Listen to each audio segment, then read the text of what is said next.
What is up, geeks and geekettes? It's another episode of the Countdown City Geekcast. Yes, my name is Ted, aka Steady, and joining me, we have a slightly bigger group this week. Joining me, you know him as the man, the myth, the legend, JC.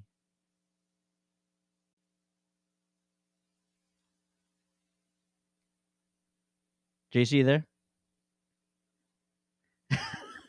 We'll try that again in a second. We got the man behind the magic, Joe Garcia. Hey, well, the gremlins started early today, and it wasn't you, Ted. So What a big setup for nothing. We yeah, also no. got my partner in crime, the one and only Matty B. Let's go. And it's going to be a hotly contested episode. Oh, it sure is. And let's Better try this bring one it, more Matty time. B. Better bring it. Bring the We're heat.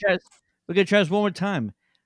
Making his triumphant return, the man, the myth, the legend, JC. What's up? Hey, everybody. I know it's been a while I've been on this show. You can still see me on the channel, but life, softball dad, softball coach, baseball dad, celebrating my Avalanche raising the banner, my Astros sweeping, still waiting for an opponent in the ALCS, but life is good, guys. And I am happy to announce this as well. I am in remission from Crohn's disease. Had a first checkup on last Monday. After 3 days of not eating, the whole fun colonoscopy life that is Crohn's disease. And night and day from my previous diagnosis, all is looking well. Medicine's working, diet is working. So I am happy to announce that officially on podcast channels, guys. I'm doing quite well health-wise. So, well, God bless. I'm kind of going through something similar myself as I'm getting older, and Crohn's is something that I'm definitely kind of looking at as a possibility. So I feel you, brother. It's a crazy thing. It is. It's not fun. Wouldn't recommend it to anybody. But thanks. Got my weight down to 230, which I'm feeling pretty good. So, and you look great. Thank you. I will say this: 3 days of a liquid diet and prep for that, my weight dropped to 224. Can you imagine that? So, but my first post meal after all that was Schlotsky's, and by God, it was well worth it. Let me tell you guys. So, hey, and a little update, JC, my daughter has put her Crohn's into remission here for quite some time now. So good to hear. Good stuff, man. Yes. Yeah. And speaking of a liquid diet, I've been on a liquid diet, and I've been gaining weight. So, says the guy, I might have Crohn's, but I'm still drinking beers. Bro, drink some cider, dude. It's gonna be a lot healthier for you. So on the gluten beer, Matty. Yeah. No, that's that Ted stuff. That's that pinky up beer. Yeah, Ted's always got the gluten shit. Jesus Christ. We don't have Ted money, man. What are you talking about? I don't know what you're talking about, guys. What do you mean? Shout out to Ted. He's always trying to find me some gluten-free stuff and everything, and I appreciate you always looking out. I will say my favorite of the gluten-free beers that are not cider is Redbridge. It is actually made by Anheuser-Busch, and it's really good. Unfortunately, HEB doesn't carry it anymore, but they're about to build a Sprouts near my house, so I'm really hoping it's going to be there. In addition to that Sprouts being there, I just saw a Torchy's Tacos will be right next to it very soon. I cannot wait. I hate Torchy's, bro. If Joe hates it, then I know it's good. Fuck yeah, there we go. So that ain't even real tortilla, man. But I get it. It's not. It's white people hippie tacos, but they're still pretty good. That's fine. Yeah, $8 a taco. I'll pass. Let me get caught up with the chat here. First up, we got some chat. Joe says, "What's up, ladies? What's going on, bitches?" Joe?" And he also says, "Just that out loud." Who's this guy? He's talking about Joe. It's been a while. I'm sorry. It's been nuts. The biggest Sharks fan in the world, Mr. Rick Kane's in the chat. What's going on, Rick? Well, I'm just gonna say this as a proud Avalanche fan. Boom, 3-time Stanley Cup champions, my friends. Why are you dogging our fans? What are you? I'm not dogging fans. I'm just bragging because I got bragging rights. We raised the cup in Avalanche fan. I'm surprised BC still made it on the show after that marathon game that was the Astros Mariners. 18 innings. Game started at 3:07 our time. Didn't end like 10, almost 10 o'clock. 6-hour game. And what is it with Astros having the record for the 2 longest playoff games in history? Both of them 18 innings. One on the National League side, one on the AL side, and they happen to win both of them. So my God, what a season! And And Mariners, poor guy, Rick. It's just not working out for you this year, my man. It's just not.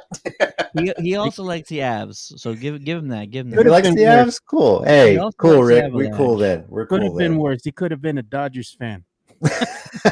Or a Red Wings fan. I'd be feeling really well. I wouldn't Yeah. feel bad for him. I just don't feel bad for any Red Wings fans, but that's just me. So Pour some Kenobi- out for the Dodgers, man.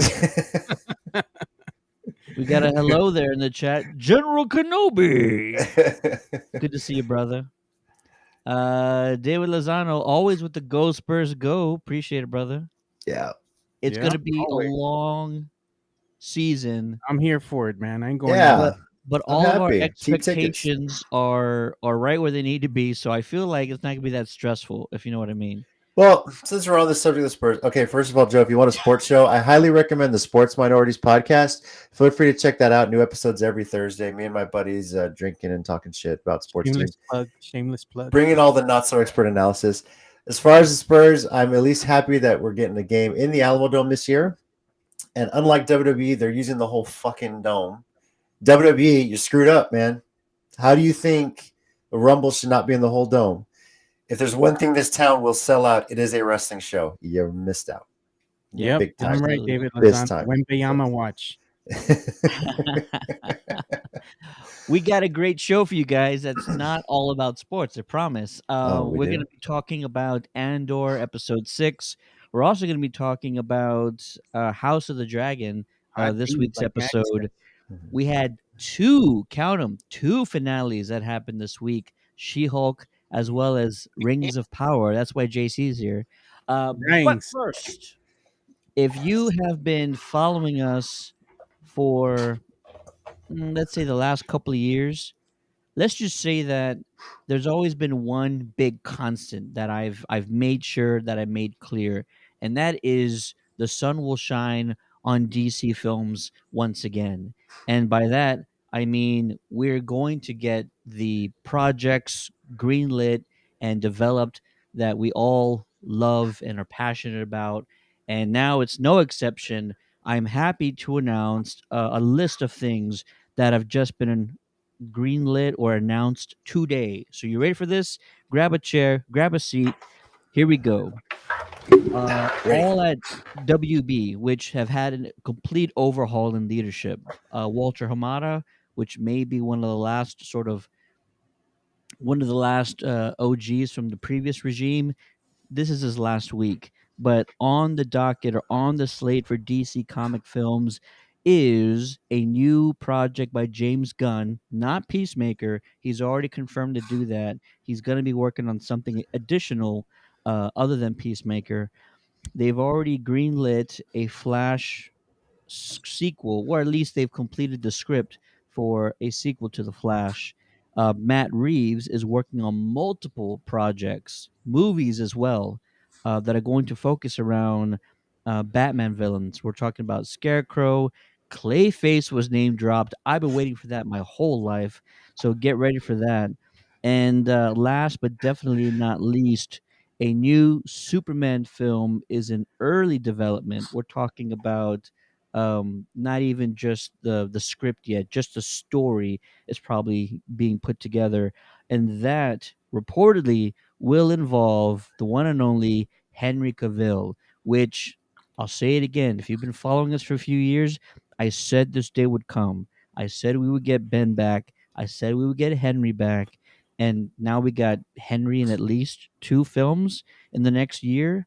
And then Henry is reportedly rumored to be in at least 1 or 2 projects as a cameo over the next 2 years. So I'd say DC Films, DC Comics is looking Who's pretty Henry good. Cavill? Who's Henry Cavill? I've never Oh heard my of that. God, Henry Henry Cavill, Henry Cavill. Cavill. Oh, You Cavill, love Cavill. doing that. You love doing that. JC, you're the big Superman They guy. tried to switch it up. We've been talking about a Superman film and all the other projects they've been trying to kind of shove down our throats for a while now. What does it mean to you to finally get Henry back?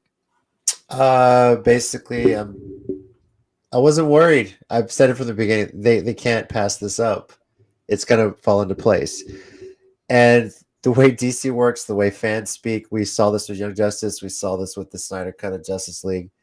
Eventually, they'll come around. They have to learn that the fans want. You give the fans what they want, and he's the best. Who else are you gonna get to play this character? There's no one else right now. So having Cavill back makes sense. It's what fans want to see, and then I'm excited for it. I'm very happy for it. Uh, and it just makes total sense. I think we can thank Zack Snyder's Justice League for that, just showing that hey, when it's done right, it's perfect. So very excited for it. I really hope they continue this on from where Snyder's Justice League left off. We'll see. I'm not keep my hopes up, but it gives me hope. There's a lot of this that Cavill has done well. I'm excited to see where this movie goes. I'm curious to see what story they write and what other DC projects are going to be out there too.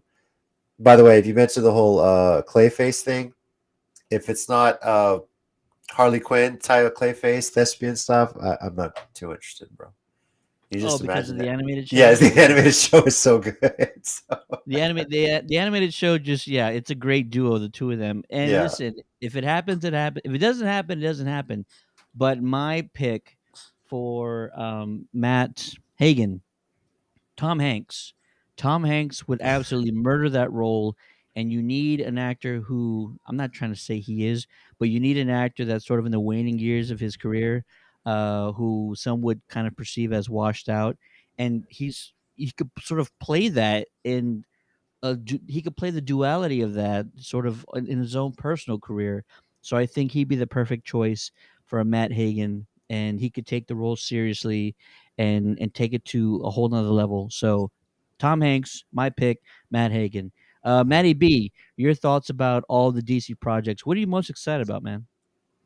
I'm definitely excited about Clayface too, and I just go back to the few times we've been walking around cons, and you made the Tom Hanks pitch a few times, so I knew that was coming. But I don't think it's a bad idea at all. So I'm glad that there's some things highlighted here. I'm glad Matt Reeves is in charge of it. And but a lot of things that I've been looking at and reading the past few weeks kind of led up to this, and a lot of it really makes sense to me when bringing The Rock into DC.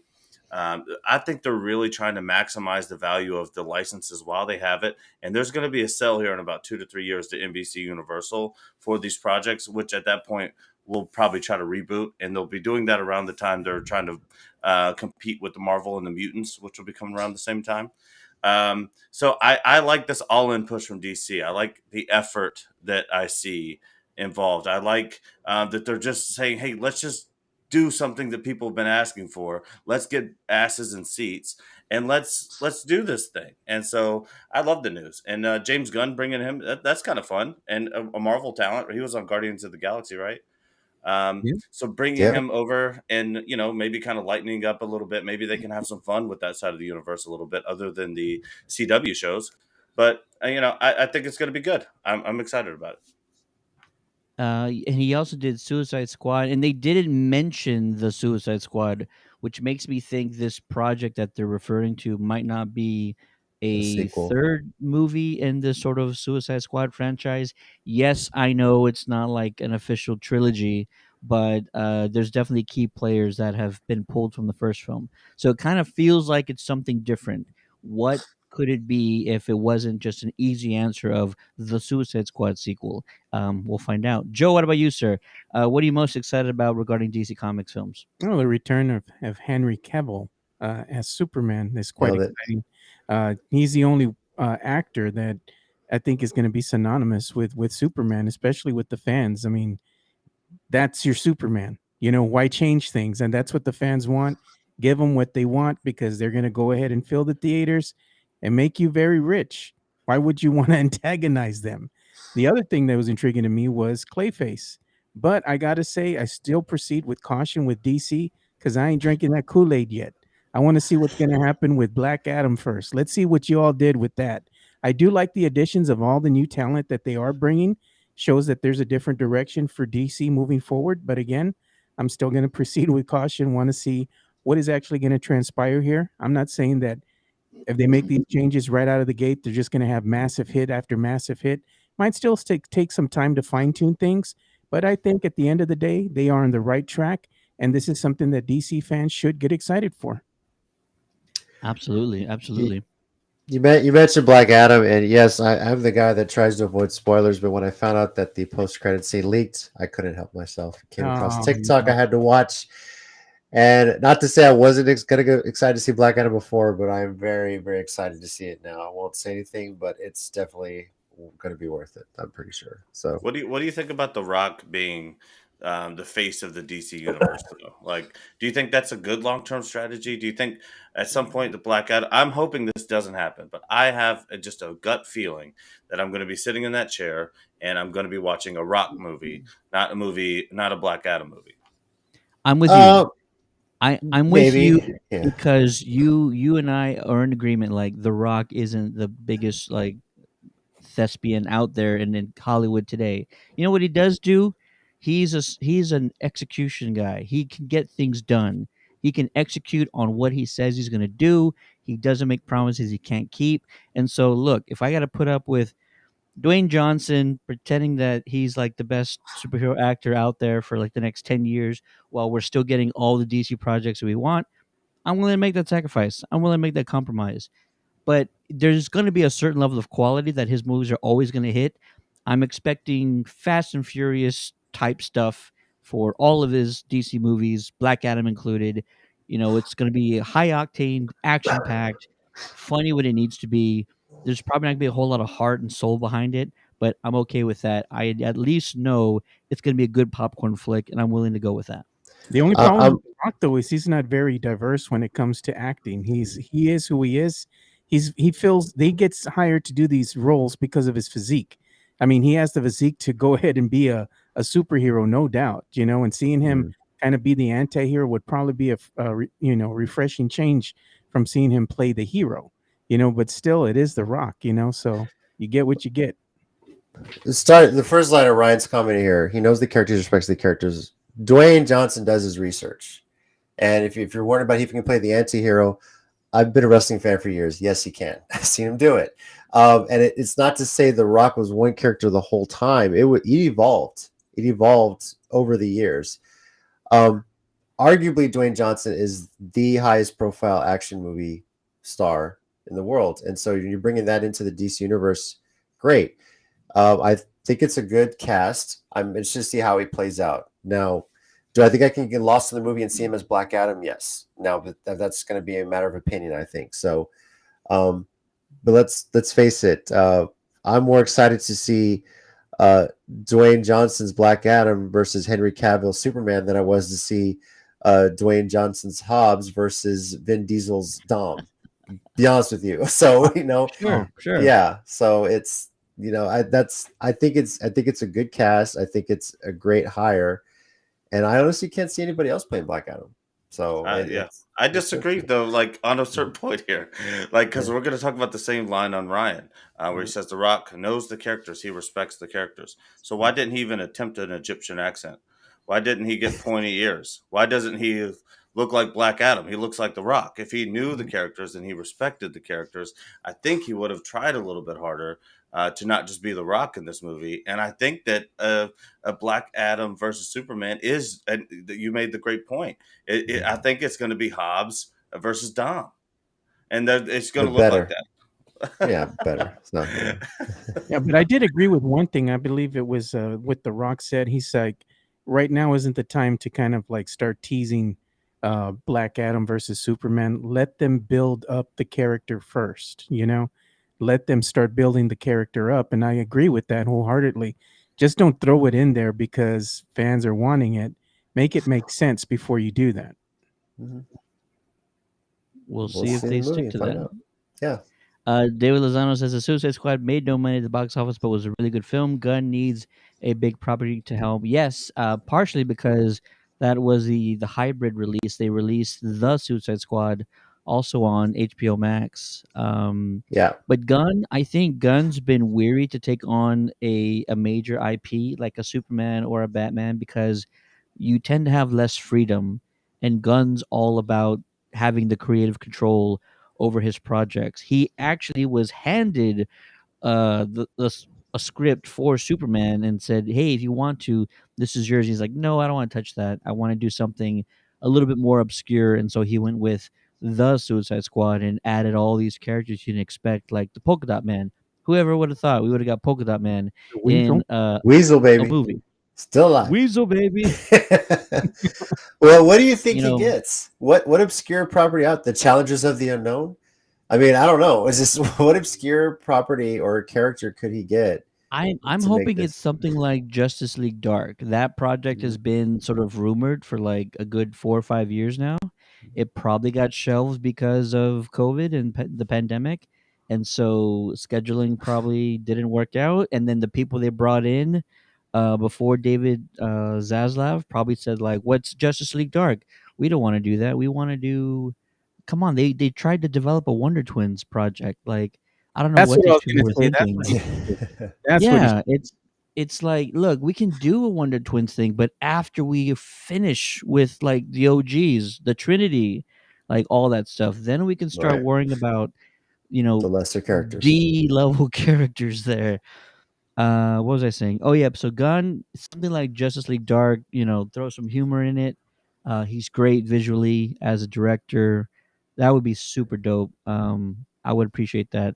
Mhm. He can direct maybe the John Constantine movie with Keanu that was kind of announced. I don't know if that's going to be a thing, but I would love to see what James Gunn's Constantine looks and talks like. For sure. I think that would be a good. Yeah, that'd be interesting. How he would Mhm. do that. Him directing Keanu Reeves would be. So, what do you guys think Yeah. about Match made in heaven. Yeah. like the next piece of this DC news, the more spicy? We it seems it's confirmed that there's a Flash sequel that's Yeah. already written. Mm-hmm. What are they going to do there? I mean, I don't know. Maybe Ezra Miller can still do the character from prison, man. Who knows? yeah, I mean, I but mean, it's it's a hell like, of a storyline. Ezra breaks out of prison, use that as a story, and you're filming it while he's on the He, run. It's he literally the really script. breaks out of but prison. there Like has to prison be break. something in this movie that Oh, is look, so monumental that why it's not just scratch it, But there has I to be don't something in know. here that's great. For his part, innocent until proven guilty. He has pleaded not guilty. We'll see how that pans out. But the thing, who knows if it's even Ezra Miller playing the Flash in that sequel? What if it's something else? What if it's Grant Gustin? What if Maybe it's he got died in this movie, and they got I to get just don't somebody. think they're at a right? point. They're not at a point to like reboot characters. You know what I Who mean? says you Like, have to reboot? That's the thing about the Flash. You've had so many iterations of it. You could, depending what they do with this Flash movie, they're going to tease something. Why I not mean, just get the guy that plays the Flash in the TV series? Just get him to yeah, do it. You know, They're Grant they're Gustin. That's what I considering said. it. Yeah, They're we'll talk considering yeah. about it. how well that worked later with Matt Murdock in She-Hulk. But yeah, I mean, why not just bring the guy who knows the role back? Yeah.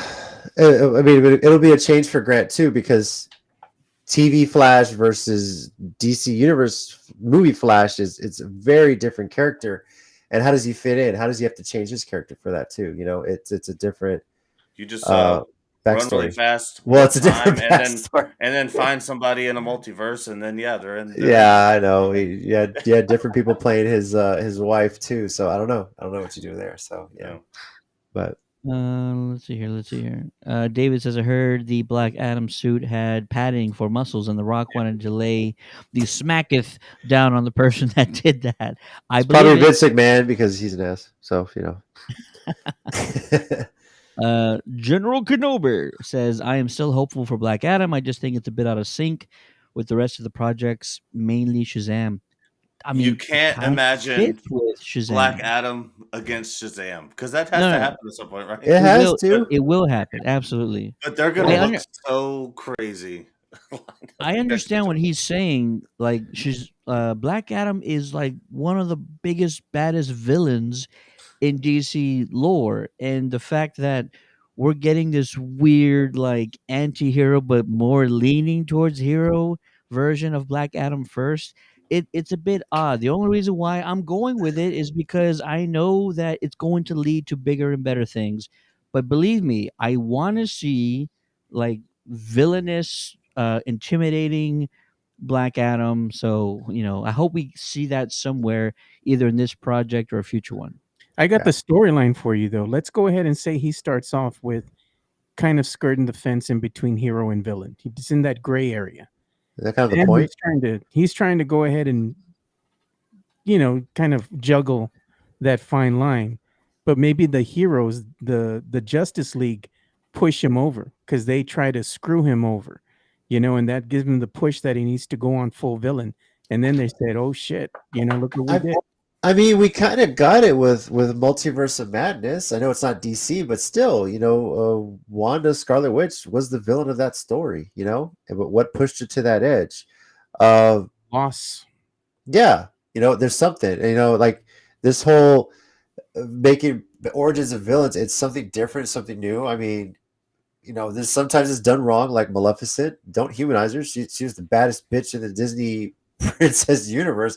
Why did you make her so that people loved her? It's dumb, Uh, everyone's giving Dahmer great reviews, and some people are feeling sorry for the guys. Like, no, this guy killed a bunch of people. Why are you humanizing this? So I think if you give a good backstory on a villain to get his side of it, side of the understanding of it, and then it makes sense for him to turn the way he does. So But I'm yeah, just I'm in total agreement with you, JC, because yeah. that's exactly the thought path that I'm on. I'm actually super scared this is going to be Hancock with The Rock.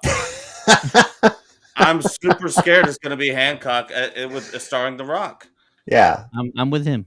I'm with him.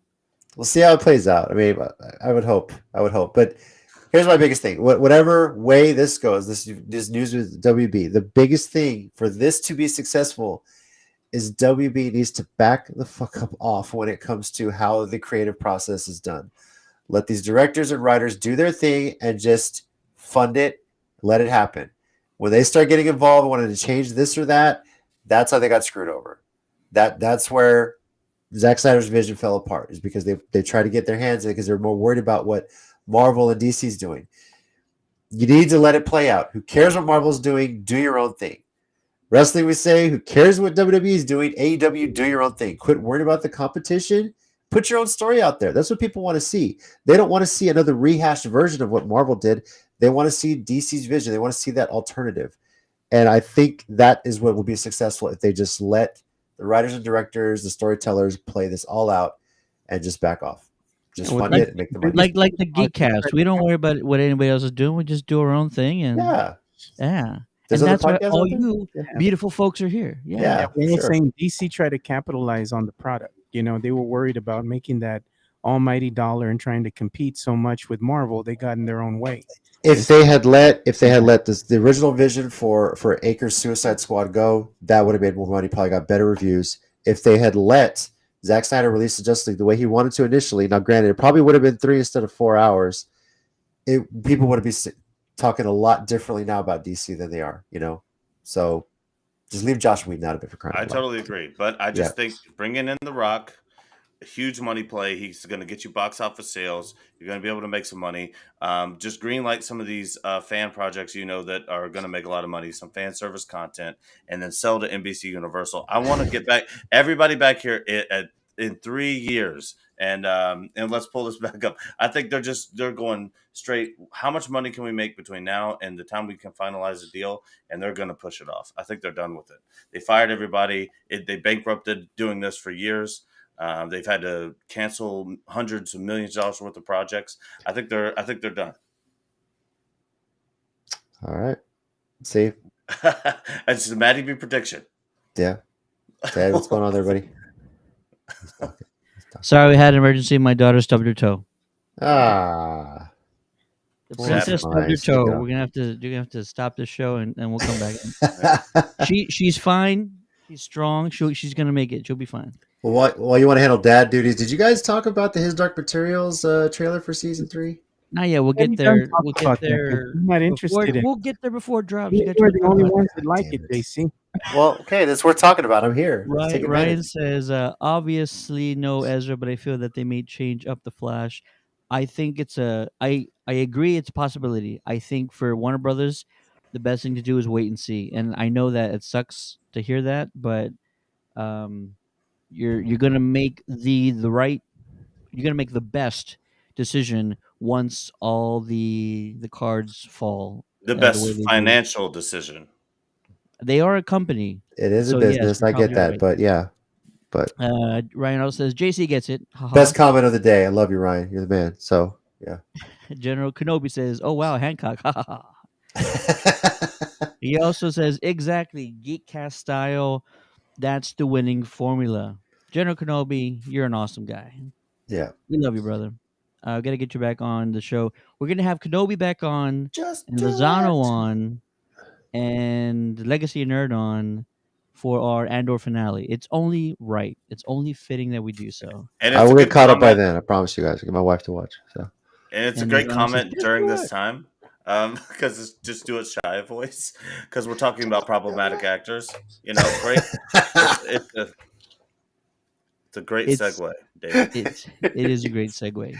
Lastly, I'll just say when we found out that Discovery and the Warner merger was going to happen, and we had these new people coming in, we had kind of a long discussion on that as well. And in my discussion, I just want to say that I think what our thought process was is actually coming to fruition.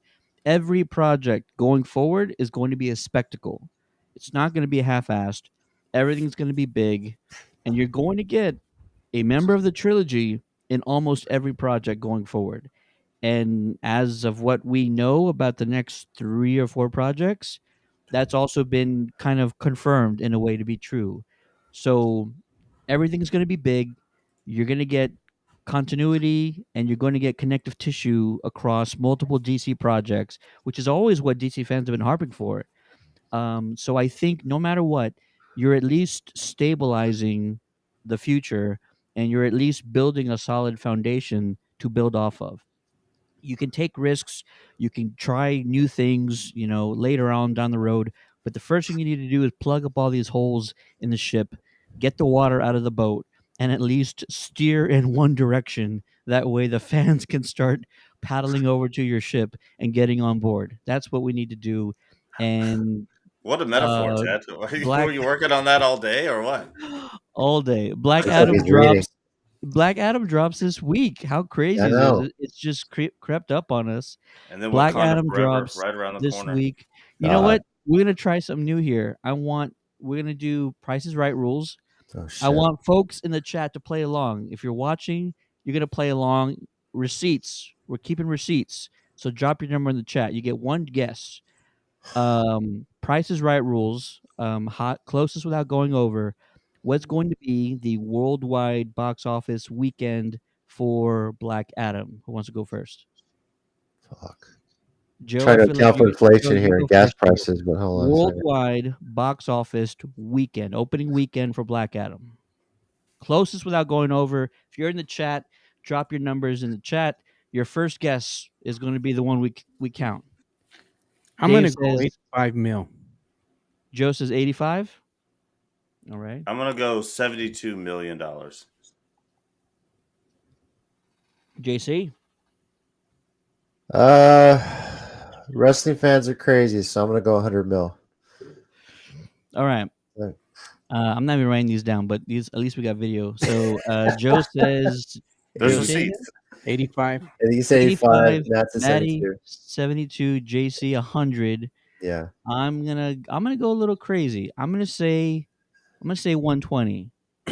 Let's say if you 120 say mil. 100 mil in one, I was going. Well, if Rock got his deal of including concessions into ticket sales, he could get there. Oh gosh. But Oh, I'm sneaking in my own shit. Fuck that. So $72 million, boys. That's the winning number. It's going to be 700. Well, it's going to be very close. It's going to be $1 less than what I said, guaranteed. You said it's Price is Right rules. it's international, right? Price is Right rules. Yeah, Ryan's asking if that's domestic. That's This what we're is talking I worldwide. said it 3 times. He wasn't listening. Ryan, come on, bro. It's worldwide, and depending on how much inflation is, because Putin's raising gas prices. I mean, I don't know, fuck. But I think Ted could be on to something. Just I don't know how much a movie ticket costs nowadays. It's been a while for me. So David says 115. Ryan, I'll give you I'll let one slide if you thought I said domestic, so you can throw out a worldwide total if you want to. You know what? And the only reason why I'm going that high, I would have said 65 a week ago, but because of all the crap that's been not crap, all the hype that's been and the scene going around social media, I think that bumped it up a good 40 mil. David says he heard around 120 to 160 by some random outlet. That seems really generous. That seems really high. That's really high, yeah. But this is going up like what to 160 first seems really high. major comic book movie since when? What was the last major comic book movie? Multiverse Madness, is that right? This was like what, March, April? When was that Oh, released? or was When was that? Love and Thunder came out Yeah, after that? Love Oh, and Love Thunder. and It Thunder was was what, beginning of the summer, right? So this is the first one since then. yes. Yeah, This one is really kicking off the fall season. So yeah. cool. But All right, people are also tightening. So in a lot of ways, some people are tightening the belts on normal entertainment expenses, and then they're spending more money generally on like gifts for other people or for the kids or whatever. So while spending is up, what people spend money on is a little bit different. And I think that some folks are tightening the belt right around this time before Yeah. Thanksgiving. So I Halloween. yeah, we'll Everybody see. still goes out as a family and and they go and watch a movie. Tradition, it says you should Yep. on Thanksgiving Day. You go with your family. I go on But that's Thanksgiving 2 weeks Day. after. That's a lot of Yeah, football. Oh, I can't miss that. yeah, yeah. I go there, and I also go on Christmas Day as well. I know a lot of people have that tradition for sure. Um, Yeah. a couple of my friends growing up definitely they were the family that all, and I went with them on some of them because like my family would just be at home watching football and but hey, can after dinner can I go hang out with the friends? So there are a lot of people who do the Thanksgiving and Christmas Day movies for sure. cool. I appreciate all the guesses. This is the receipt. So we're gonna come back and figure it out. Write all these down after the show's over, and we're gonna come back here in a week, and we're gonna talk about Black Adam. And we're also gonna talk about who won the weekend box office guess. Are we No, watching it no together, comment Ted? editing out there, people. Don't be cheating. Ted, are we going to watch it together? Where are you Mm. watching it at? Are you going to rent the theater or what? We'll talk. You know what? I've been telling people because I've been asked that question, and I feel like the theaters are done with the reduced Yeah. price renting. I think they're like, COVID's been over long enough, so they've been removing times off their rental sheets Mm. for like weeks now. So I'll see what's going on, but it may have ended. All right, let's see. We got our first topic of the day. David Lozano loves this topic, so if you want to drop our topic name in the chat, we're talking about Rings of Power, the Ranks, you finale. gotta say it right. Dang. Ranks. David Thanks. Lozano does it right. Kobe says, "Rent a theater, high roller." It was fun while it lasted, but I think it's over now. Yeah. It was You, nice. It was I nice. I did an overall. Well, we'll talk about that later. Rings of Power, the finale. That's why JC's here to talk about Rings. So we're gonna start this. There it is. I've been waiting for that. Thanks. Zano. Rings. Oh, Oh, Oh no, Melly said Maddie I'm B. out. He All bumped out. right. Rings of Power, the finale, the summary goes like this. We open on the revelation that the stranger found by the Hartfoots is Lord Sauron. Just wait a minute. However, when Brandyfoot and others attempt to rescue him, he turns on the witches and they retract their statement, referring to him as the Istar or other wizard. I give you, this is my, I guess, big hypothesis here, Gandalf the Grey. He must travel to Rune and Nori will accompany him. Next, we find the Queen Regent returning to Numenor. Her father passed away, and it seems he kept the. Ooh, I forgot to write this part down. He kept that seeing globe in his attic, tower, whatever you want to call it, Secret room. yeah. It secret was like room. And they yeah, didn't go man cave. back to that. They just teased it and didn't go back. How terrible of them. Season 2. Uh, Yeah. Galadriel has suspicions about Halbrand.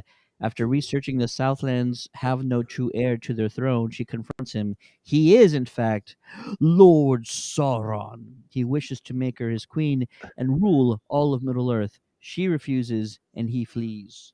And the episode ends with the elves actually crafting Forging the the three three rings. rings. Yeah. So that is the finale of Rings of Power for season one. JC, you've been waiting all season to talk about it. We talked a little bit You're at work. I know. you're finally here. Yeah. Let us know your thoughts about the finale, sir. Well, when we talked at work, Ted, I really thought the stranger was Sauron, and for a second, I thought it was confirmed. I was like, no, there goes my theory. Yeah, but then it switched up a little bit. Um, is this guy really Gandalf though? That's what throws me off because Gandalf himself, if he was alive at this time, would have known about the rings as they were forged. But when in the Fellowship he discovers that Frodo has the One Ring, he has to go back and research. He spends years researching it himself. So I don't know if it is Gandalf, probably Gandalf the Brown, because you have to work your way up the wizarding thing, or some sort of ancestor. Not sure.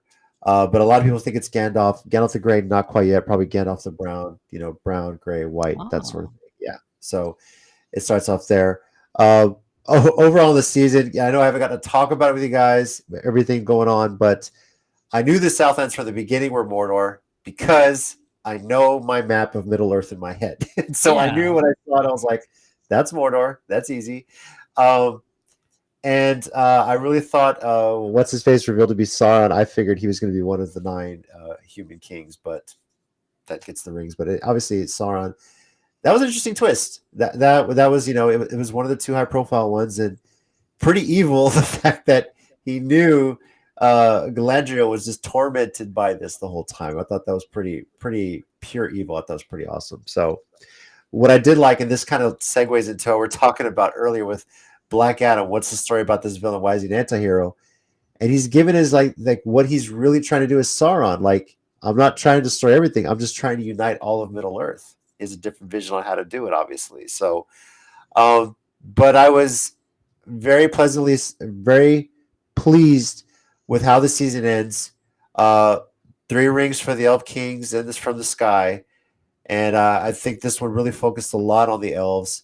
I'm expecting a lot more of the next season to focus on the dwarves. Maybe the 3rd season on the human kings, and then maybe you do 4 seasons. It ends with Sauron crafting the One Ring. That kind of seems to be where we go with Ooh. this. I feel like they have a 4-season plan laid out, and this is pretty damn cool. I liked showing the rings, showing the elf rings, which is pretty amazing. And I think this is such a well done season. For my wife, who cannot stand the Lord of the Rings movies because, as she quotes from Clerks 2, it's 9 hours of people walking to a fucking volcano. Um, I will say this to her and to anyone that did not like the Lord of the Rings films. This is vastly different, very action packed, well worth the watch, and only 6 episodes, but all very well done. So There you very, go. yeah. I have 2 points to make, so remind me to bring them up. And Okay. David, I see you in the chat, David. We'll get to you in a second as well because those are all very good points. But Joe, I want to hear from you, sir. Your general thoughts about the finale. Well, the previous episode left a lot to be desired because it's built up. We all know this. It was very boring, but I knew it was going to be a build up to something better. So Sure. the end finally paid off and tied everything together. I was thrilled to know that I was right about Hallbrand the whole damn time. I called it. Thank you very much. Thank you. I will give you that one. I- Good I'll call. take like 30% of that call. you weren't on yet. You weren't on yet. You were like, I no, I'm about 80%. Then we did it again a couple episodes later. I think it was an episode or 2 later. Then you were at 90%. well, I said it. I said it when they were in Numenor and he went all like Ape dark shit. on everybody. Yeah, he went Yeah. all beast mode on everybody. And I'm like, that came from a really dark place.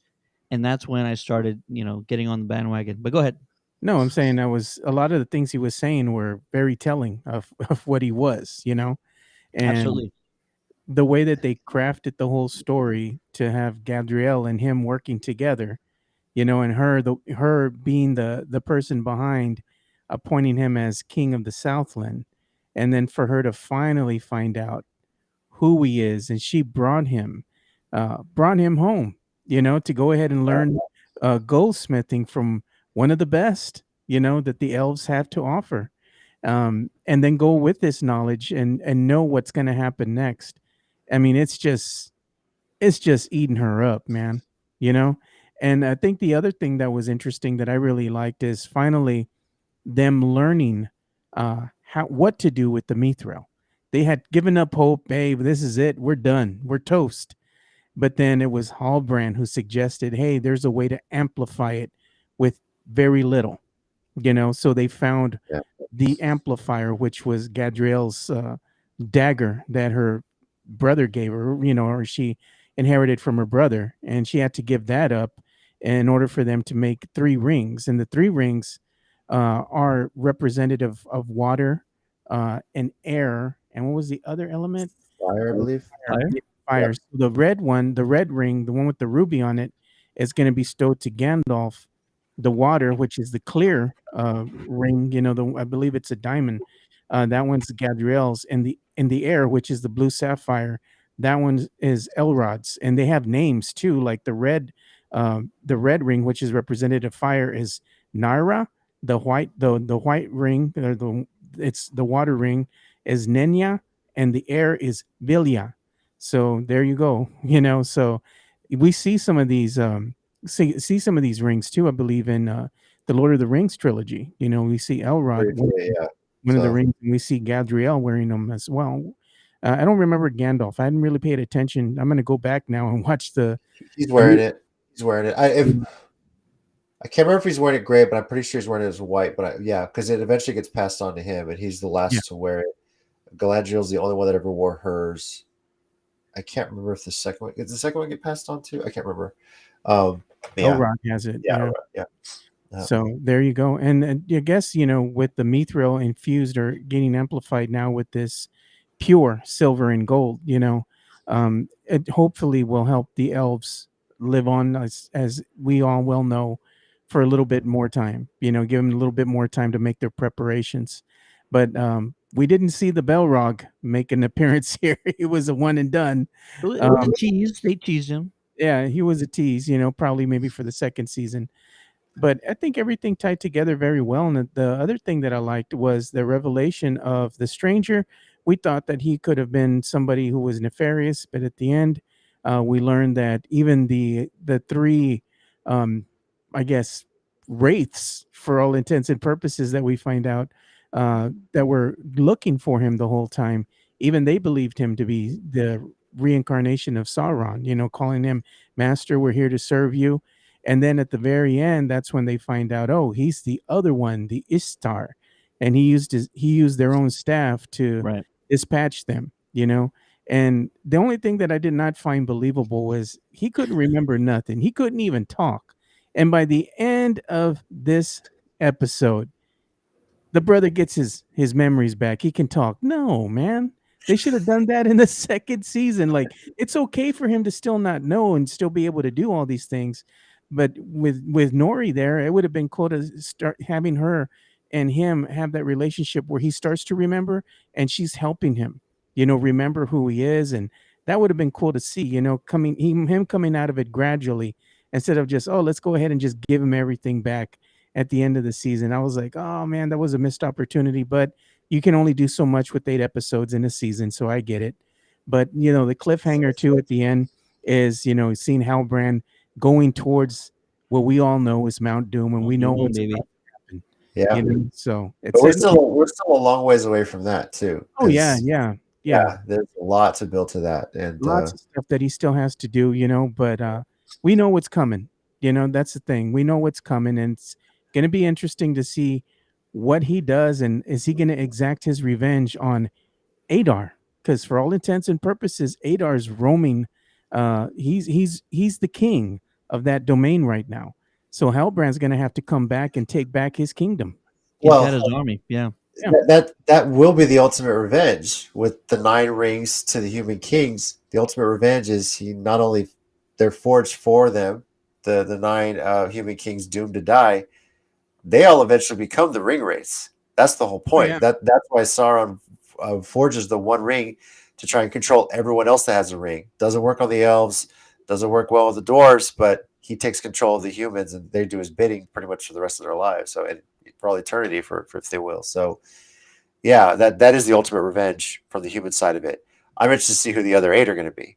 Are they really going to tease who those 8 other kings are going to be? So Yeah, we never got to find out what happened with the Isildur, so we know that How weird. he is going to probably make some type of an appearance in season 2. But I thought that was very weird that we just see the little hut, fall on him, and there's just the assumption that, oh, he's been dispatched, he died in that, but he's still alive. When he's fighting against Sauron. So it makes you think: is this really him, like Ted was saying, or is Or an this somebody ancestor. else? Yeah, Could be you an know. ancestor because what happens with that battle is years down the road. Yeah, You Yeah. know, pretty much for any human character we see right now, you're dead. we're probably Yeah. not going to see when by the time you get to the forging of the One Ring. Yeah. The So only thing that but the only thing to take into account is that the men of this universe of Middle Earth, they actually live longer lives. So I don't know what the lifespan is, but I know it's It's more than 200 years, 200 plus years. there you go. So that's the only thing that gives me some sort of inkling that, maybe they're playing with time a little differently. But yeah, you're right. It's weird that they didn't go back to that. I need to catch up well, on the hold on. chat. Do they say it's 200 years, or is it because if Isildur lived a long time because he held onto the ring for so long after he killed Sauron, so That could be it. we kept him alive. So humans like us, probably like I don't know 70, 80 years. They age like we do. It's the dwarves that live for probably like hundreds of years. The But even elves are Aragorn lives longer than a normal human does, even though he didn't have any rings. yeah, but I mean, but when you compare it to everyone else, like Numenorians live about 200, yeah, because they're on the island, right? Yeah.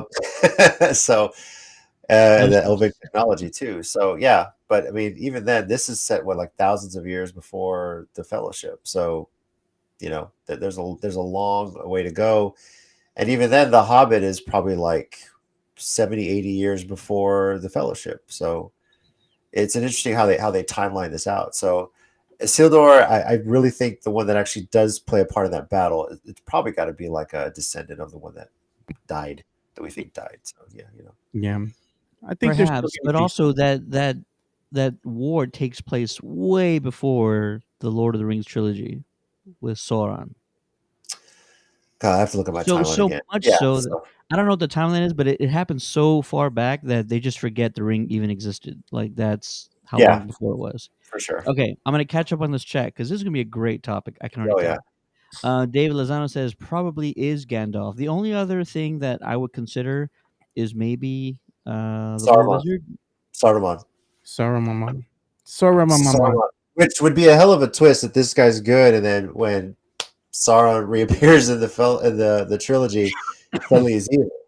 And if this guy's the precursor to Gandalf, and if you see his origin, because he's a white wizard by the time we see Gandalf the Grey, so it's possible. Yeah, Yeah. if you're in the chat, stay there. I'm getting down through all these. We got a lot of great comments. David says writers breaking book canon with this though. I agree, and this is a question that I think all writers face: is do you want to straight adapt a project, or is it best to try and have some sort of mystery with certain elements and certain plot points? So you rename characters and you change little things here and there. That way, the majority of the fan base can just try and be surprised when certain events happen. I think it's a question that all writers face, and I don't know what the answer is. I do know that I am a Lord of the Rings fan, not as much as these two guys right here. So for me, a lot of these things were surprising. Um, but I think that's just something that everybody kind of has to face. Do you do a straight adaptation where everybody's going to know the end result? Game of Thrones for the first four seasons or for first five seasons, everybody knew what was going to happen. Certain little elements were changed. Certain little events were changed. A lot of people were taken out to kind of reduce the time frame, because those books are like as big as the Bible. But that's the challenge that all writers face. David says, I think I heard 5 total seasons outlined. Only the second season has been greenlit. Started shooting this month. Wow, I'm It's some money excited maker about for that. Amazon. I'm pretty sure they'll get to all five Yeah. as long as people keep We're watching. probably still not going to see season 2, not this next year, but probably the year after. Yeah, I think I heard 2024 as well. Is that How what you long did heard, they Joe? take to film season one? Do you know? I think it was 2 years because they shot it in a 1 year, but then they have to do all the production Yeah. afterwards, getting the special effects, the lighting effects, audio, and all that stuff. So that's another year of production. Yeah. David says, feels like they could have shown way more action in the show. Could have shown a gnarly Palantir scene, foreshadowing a lot. right? They did do that one flashback, which was really awesome. It was a little short, but like that was kind of a good sign of like what we could expect. And unfortunately, it was the only time they did it. So yeah, I kind of agree with that. Yeah. Hallbrand was made up character, not in the books. Fact, and so that goes back to my previous statement that they make these decisions to hopefully try and mask certain elements of the book so that all the fans can be surprised together. And they did the best they could, right? But still, a lot of the fandom was like, Hallbrand, that guy, he's Sauron. We already know it. Yeah. General Kenobi says, I loved how he repeated her words. He did tell her he had done very bad things, but she didn't care because it served her cause. Yeah, you're right. It was great writing in that regard. I kind of want to. I kind of want to understand why he's shipwrecked at sea in the first place. Am I the only one that wants to know that? That was the second thing I wanted to ask. That was his Is intent the he? whole time. He That wanted to was go. He wanted to go to Numenor, and that's why he went ahead and followed these people who were outcast, set afloat, getting closer and closer to his destination, because he wanted to blend in with everybody else. He's very good at disguising himself, you know. right. And he even told Gadriel, I don't know how many times, she goes, well, where did you get that? And he had mentioned it before, like, oh, I got it off a dead person, or it's really not mine, or something like that, you know? And he was telling her straight up, this is how I got it, you know? Yeah. We talked about that. We're like, why are they bowing down to this guy? We know he's not the one true heir, but nobody bothered at all. Way through the darkness. Yeah. So yeah, Corey's in the chat. Welcome to the Geekcast, Corey. Corey. Says hi guys. I'll be the downy here, I guess. It's totally fine. Say what you need to say. It's just flat out not Galadriel to think she was going to kill Sauron by stabbing him with a knife. That wasn't a good plan, and Galadriel would know it. You're right, and I think she's just overwhelmed with emotion because she just realized in like that one split second, not only has she been lied to, but she's pretty much brought the entire downfall of Middle Earth herself Yep. because she basically opened the gate for the big bad evil dude she's been hunting for how many years now? But So I what she think wanted revenge on was right under her nose, and then just in that moment, yeah. Slipped So away. just yeah, overcome with emotion, not thinking straight, and just like how ashamed are you if you are her in that moment? Like you have been dedicating your entire mission to finding this person and you've been working and helping him all along. It's got to be just Yeah. uh, the Well, worst that's feeling in the world. Sauron. He's a wielder of the powers from the unseen world. You know, he's great at deception. He even threw out illusions, you know, these types of distractions to Gadriel, where she just was not conscious. She was in some type of trance, you know. And I believe that's just to goes to show you this is what he's doing when he's not at full power. Can you imagine what happens to the people who wield the ring or the one ring? And this is the effect that it has on them as they're using it continuously or even wearing it. You know, it's hard to get rid of, you know. It's going to Because be it gets you. Keeps talking to you, you know, and words are powerful. I think that's one of the main things that I got from this whole rings of power is that he didn't Sauron didn't do it so much by force. He just used his words, and he's a everybody just smooth was talker, eating baby. it up, dude. That's how he went ahead and played it to perfection. Played the game to perfection. One of the yep. things that we haven't talked about are the other wizards. There's 5 wizards total, and we already know who the Ishtars are. 3 of them are. Uh, when we see Gandalf, you know, for all intents and purposes, that's who the stranger is. Saruman the White or Saruman, he when he came to this realm, he came with Radagast, so they were like partners. You know, he Oh, didn't like Radagast. He despised Radagast. He always looked down on him because he was a weird ass. Let's be honest. You know, he preferred the animals over anybody else. But that's always who he was. Yeah. Always, you know, that's who he always was. And Gandalf, he was a powerful wizard. You know, so much so that when he came over here, they actually bestowed upon him a ring and he made friends with Radagast, you know. Um, and then there's 2 others. There's going to be the 2 blue wizards. They're Altar and Pel. I say Palat. Panado. David Lozano just put it in the chat. Yeah. So And, they haven't really introduced them yet. They don't really have names per se. They're just referred to as, blue wizards. So it's going to be, to me, interesting if they even start introducing these other, wizards in season 2, as Gandalf, for all intents and purposes, starts realizing who he is, and how does he get his staff, and all that kind of stuff. And it's, to me, that's the interesting facet of it. But it's not going to be just focused on him.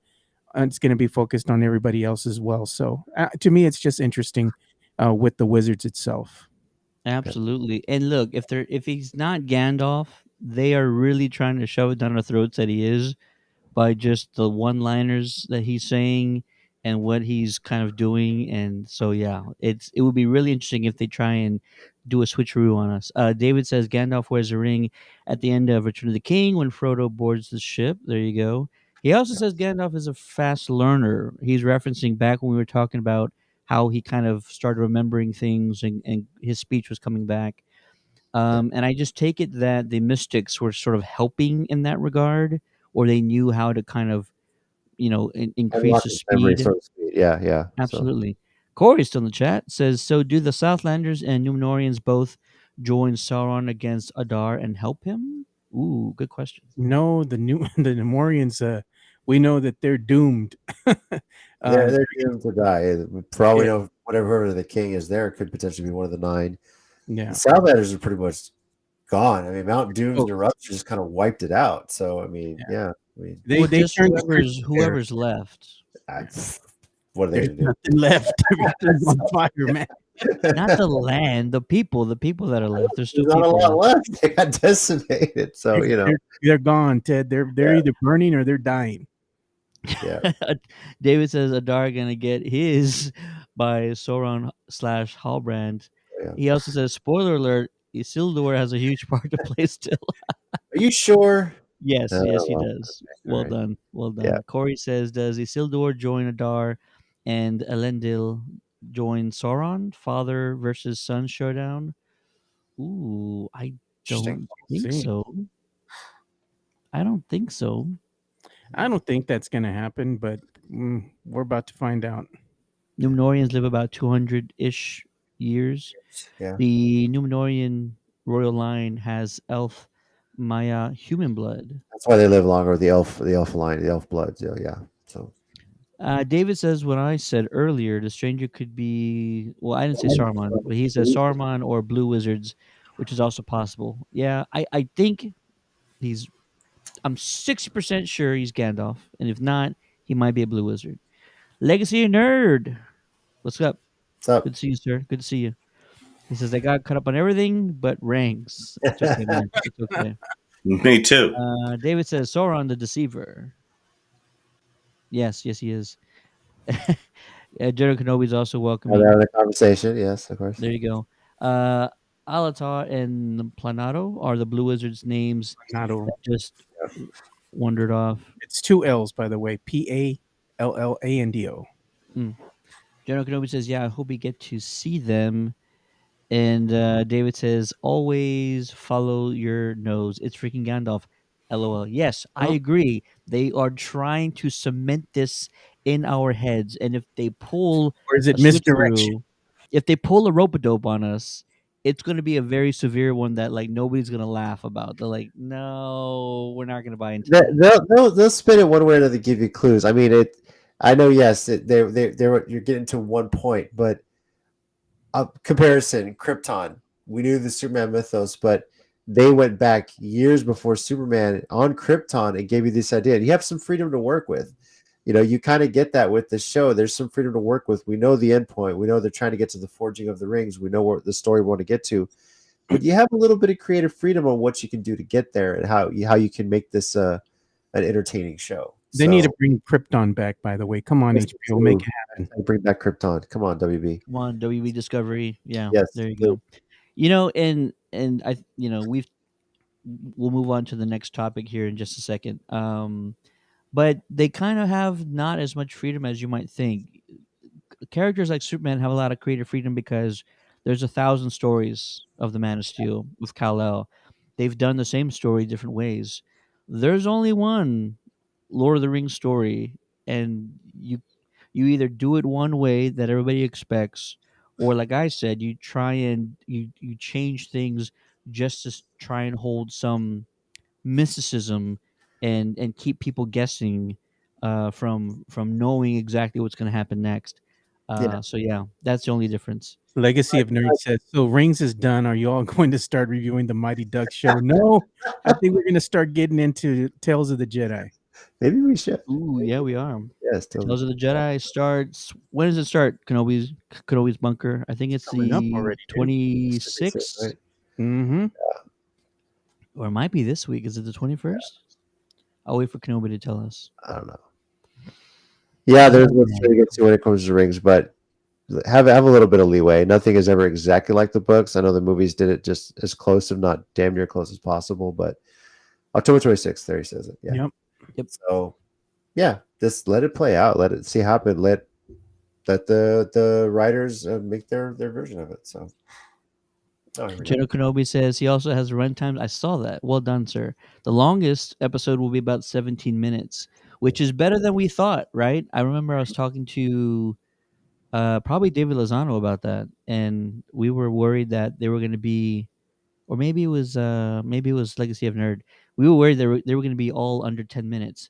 You know what? But that 17 minutes, does that include credits? It probably is under 10 minutes. Half of the episodes are going to be the credits. Yeah, it's going to just be just like the Clone Wars way back when that aired on Cartoon Network. Clone Wars, though, they were a good 20, 24 minutes because they just had the commercials in No, between. I'm talking about the little shorts. Oh, the shorts. Okay. Yeah, it's probably like the Animatrix, where it's like just Minisodes. flips and looks into. Yeah. I can see that. Corey says the Wizard Harfoot story could be anything. It bears on nothing in the canon during this timeline. As long as they don't screw up the main story, it could go any way they want. There you Jason, go, JC. Delete what is your- the Delete. Harfoots. The Hartfords, I think, are probably like the early ancestors to the Hobbits. That's the vibe I get from them. They're nomadic. What could it be leading towards? Like, what's the end game? No offense. Just the relationship the wizard has with. I mean, look at the relationship Gandalf or any wizard has with the hobbits.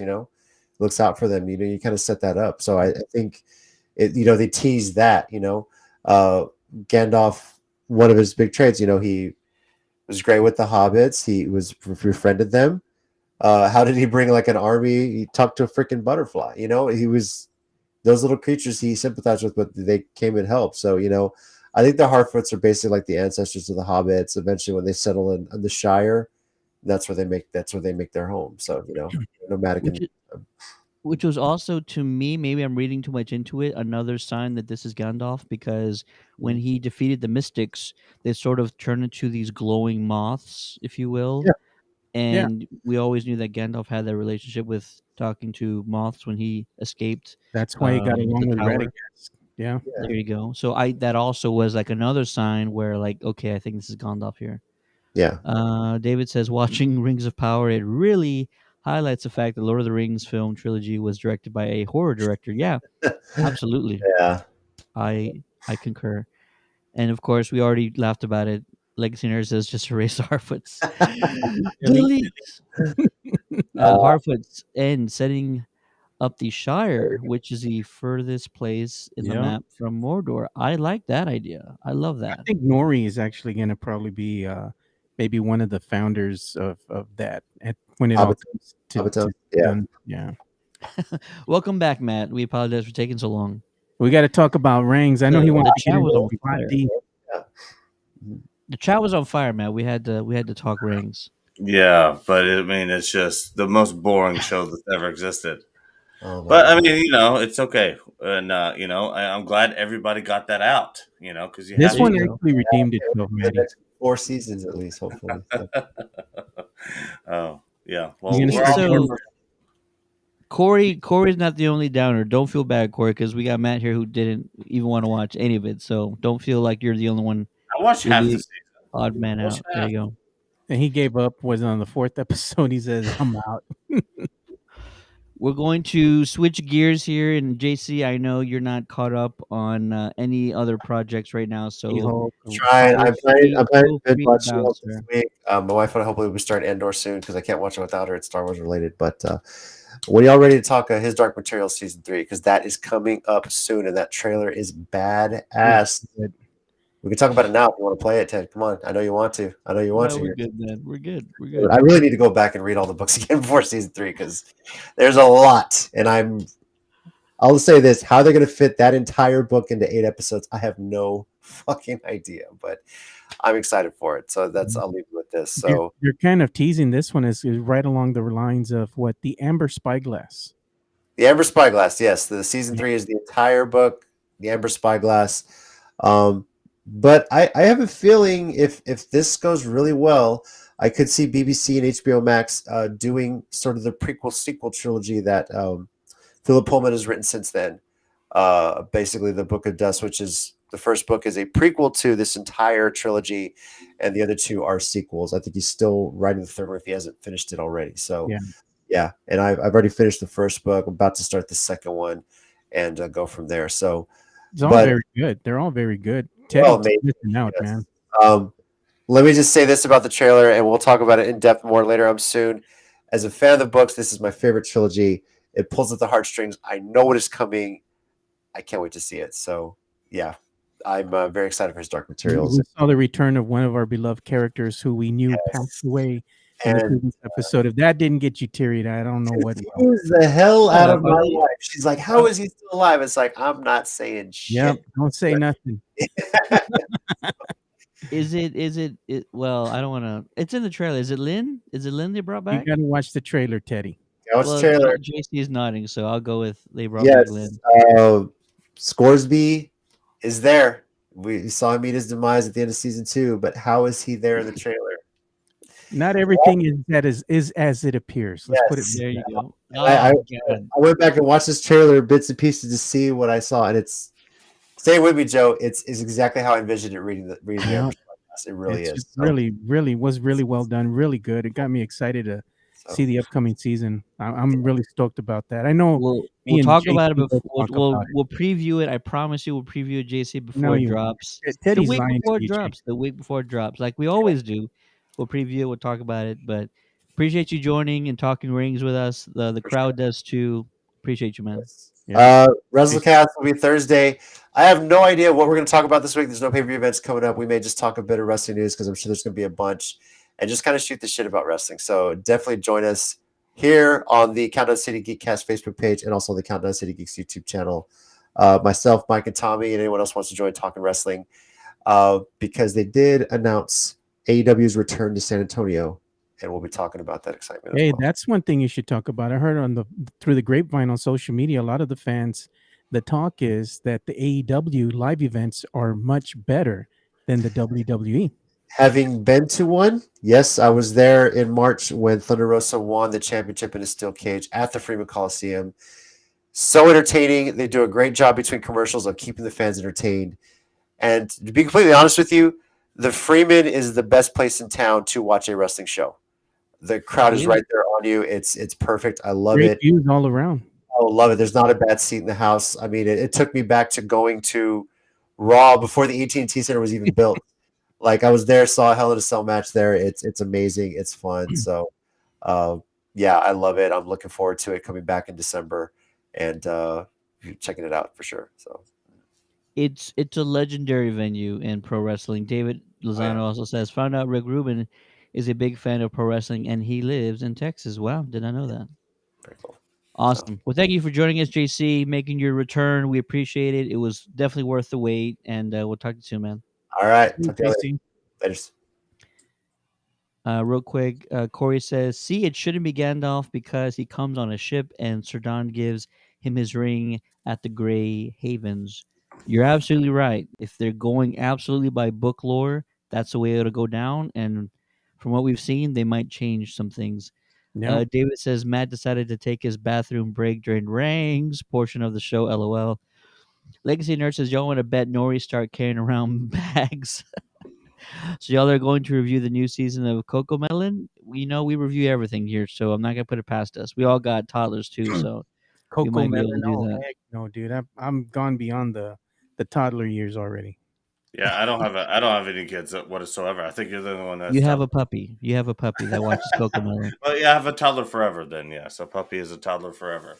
And Rick says, "I'm sorry, I haven't watched Andor. By the way, no problem, Rick. Get caught up when you get a chance, brother. You will appreciate it."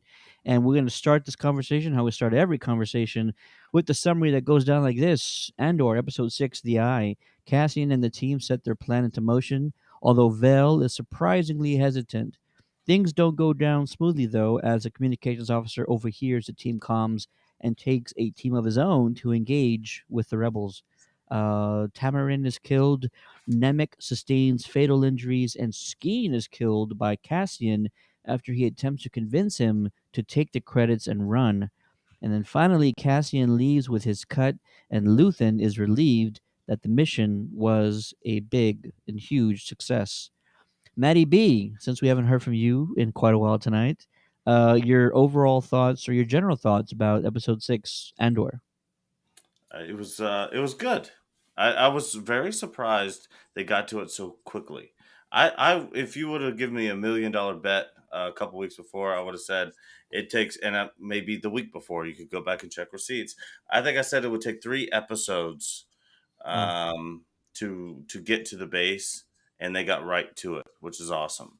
I don't love the Rogue One aspect of like carrying that theme so hard that like you're killing off characters that we're starting to get to know.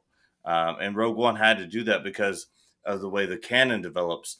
And so I feel like they're doing a little bit of that here in Andor, where it's like, I don't know who I really care about yet. We know, I care about Cassian Andor, but I know where his story ends. Um, I'd like somebody to root for. I mean, Mon Mothma is up there for me.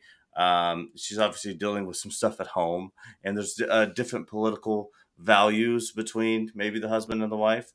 And no, seriously, and I think that's interesting. But I don't have anybody in the show I really care about. I thought it was beautiful when they climbed through the eye. And that was a really beautiful scene. The TIE fighter scene was really clean with the pilots getting in and kind of getting them all geared up. That was awesome, but I don't know how much I care about it. think Ted Craziness. lost his. No. I was reading the chat, and then David brought up something, and I'm like, that can't be true. General Kenobi says, episode 6, enough of a payout in your opinion? 80 million credits? It's not dollar for dollar for the U.S. dollar, right? I feel Yeah. like it's enough. Yeah, I think so. And David says, fun fact: The Eye was the episode titles for Rings and Andor in that same week. Is it? No, because The Eye was 2 weeks ago, but you're close. You're close. Rings was this past week, Alloyed. But yeah, very, very close. Joe, your general thoughts overview about the episode. I thought it was good, and I got to say, Skeen is nothing but banta doo doo. He's freaking scum of the earth, man. And they thought that They hired Cassian, the right guy for the character, though. yeah, they thought Cassian was the one they had to watch out for. It was not him. The mole in the whole group was Skeen. And I forgot the name of the other character, the one that got crushed by all the loot. Nimic. Nimic, poor guy, man. Pour some out for him. But his final words that he said, "Climb." I was remembering. I've heard that before too, and I remember hearing it. And K2SO when he said that in Rogue One, that was his final words as well. Climb. So it was a kind of a fun fact there. They kind of were mirroring each other in that particular scene. Um, but the whole thing, I think. It was interesting to me because this episode actually picked up a little bit more. It wasn't like it was going to be drawn out and we're going to go into the season finale and they finally execute their plan. They got kind of right into it, finally delivered, didn't, you know, just stand by and just let it drag out even more. So you get to see the plan start to be executed and everybody playing their parts. They almost got found out at one point in time, the women did, in that little rock shack that they were hiding in, as some of the guards came by and took a piss outside there, but they were safe. And then we got to see how the people are being treated by the Empire at this point. They're like, this is the last time they're going to be allowed here to see their cherished event, the eye. And you could tell that people have no love lost for these guys, and then they have to give that stinky old goat skin as it's a ceremonial offering, and that guy hates it. The one that's in charge of it, he goes, this thing stinks. I want to get out of here. He can't stand that thing. But other than that, I mean, it was a good episode. I mean, it moved along quickly. I liked everything that transpired, and Cassian is a survivor. So, he knew that once that Skeen was going to go ahead and turn on everyone, he's like, it's time for me to bounce, man. I'm out of here. I'm going to take what's owed to me. Peace out. Deuces. Yeah. Yeah, I'm I out. I too liked the episode. Action packed, a lot of drama, a lot of tension. It wasn't gonna. I said, look, they're gonna do this mission quick, meaning like last week we're sort of guessing when they were gonna get to the base. I said it's gonna be the next episode, and it's not gonna go well. They need to sort of do a mission. It's not gonna go great. They will succeed because we need these characters to kind of move forward. I didn't think this many people were gonna die. They lost everybody. They lost everybody except for Vel, and what I assume is Vel's partner, right? There was some definitely some big emotions when they were sort of leaving one another. But all in all, like, great episode. Love the visuals. It was fantastic. I'm excited to see what's next. I didn't want this to be the finale, so I'm like, no, no, no. Let's get to the base, and then we can get on to some other adventures afterwards. The chat is on fire tonight, Maddie B. Well, Yeah, well, Let me catch up with folks here. we're talking about Mon Mothma though. That leads into the chat because Mon Mothma is actually the only character we can try to even invest in a little bit to this point because we know the fates. And again, like you talked about, they killed off half the crew.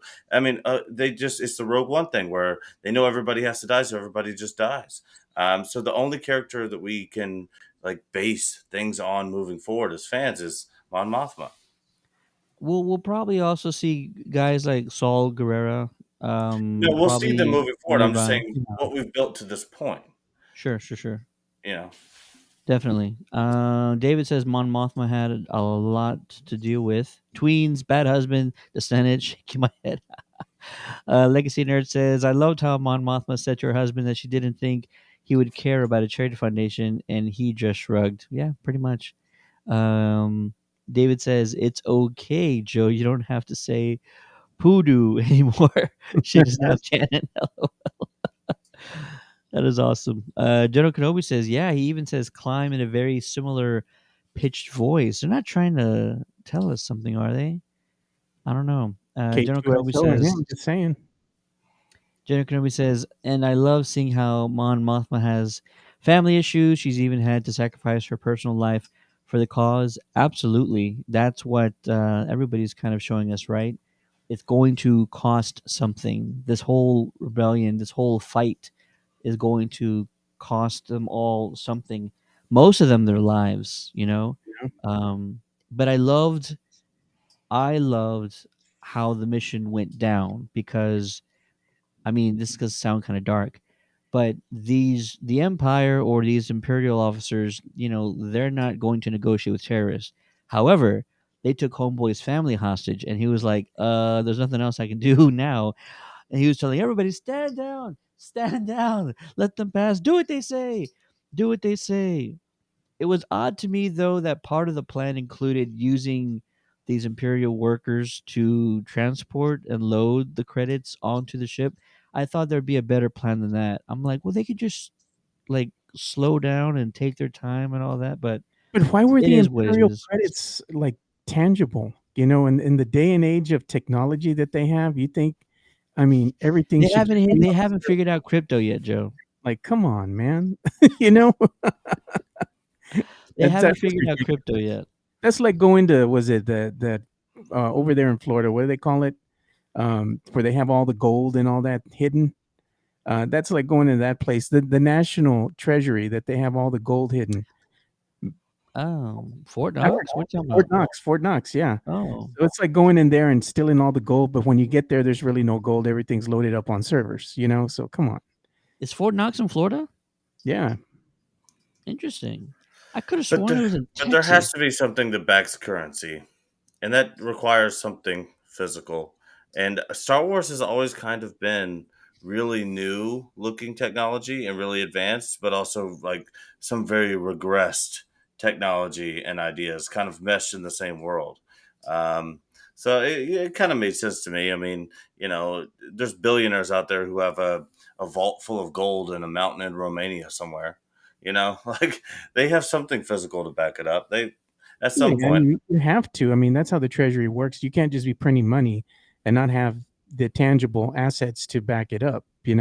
I get that, but I'm just saying the more economical way to go ahead and pay everybody is to give them like a direct deposit, man. Like you're gonna go and give your soldiers your backbone, and here are your actual credits. I'm like, that doesn't make sense to me. It's harder to track, Joe. Harder to track because it's Well, physical. I think because they made the inference of it's a wage. They put a number on it, but I don't Mm, think those credits were actually going to pay those wages. They're just giving a reference of how much money that was in there. So it's like they said like it's 1/4 of a imperial salary for a month or whatever, and gotcha. so they just got a reference on the money. But I don't think that those credits were actually going to be paid to people out there working. It was just, hey, we have a bunch of really valuable shit in a vault over here, and we're just going to hold on to that to back up the currency. Yeah, So David Lozano said Fort Knox is not in Florida, it's in Kentucky. So we're both wrong. Ted. There you go. I just took a guess. I don't know why I thought it was in Texas. Anyways, I love how this is Star Wars. We're dealing with a galaxy far, far away, and you guys are trying to figure out if any of this is like feasible. The way that they're talking about this, and I love it. I love it. You One guys of are the things we real, didn't talk about were some real of the nerds here. Easter eggs, and one of the things that we failed to say thus far is the iconic phrase. And it's weird to me how something as The simple as a Wilhelm scream.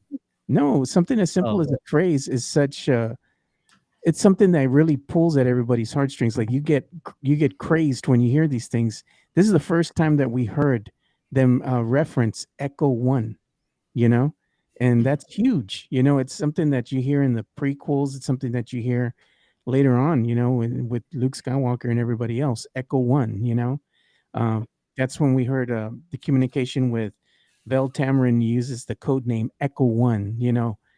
This might be that's what we're saying. This might be the origin of where it all originated from.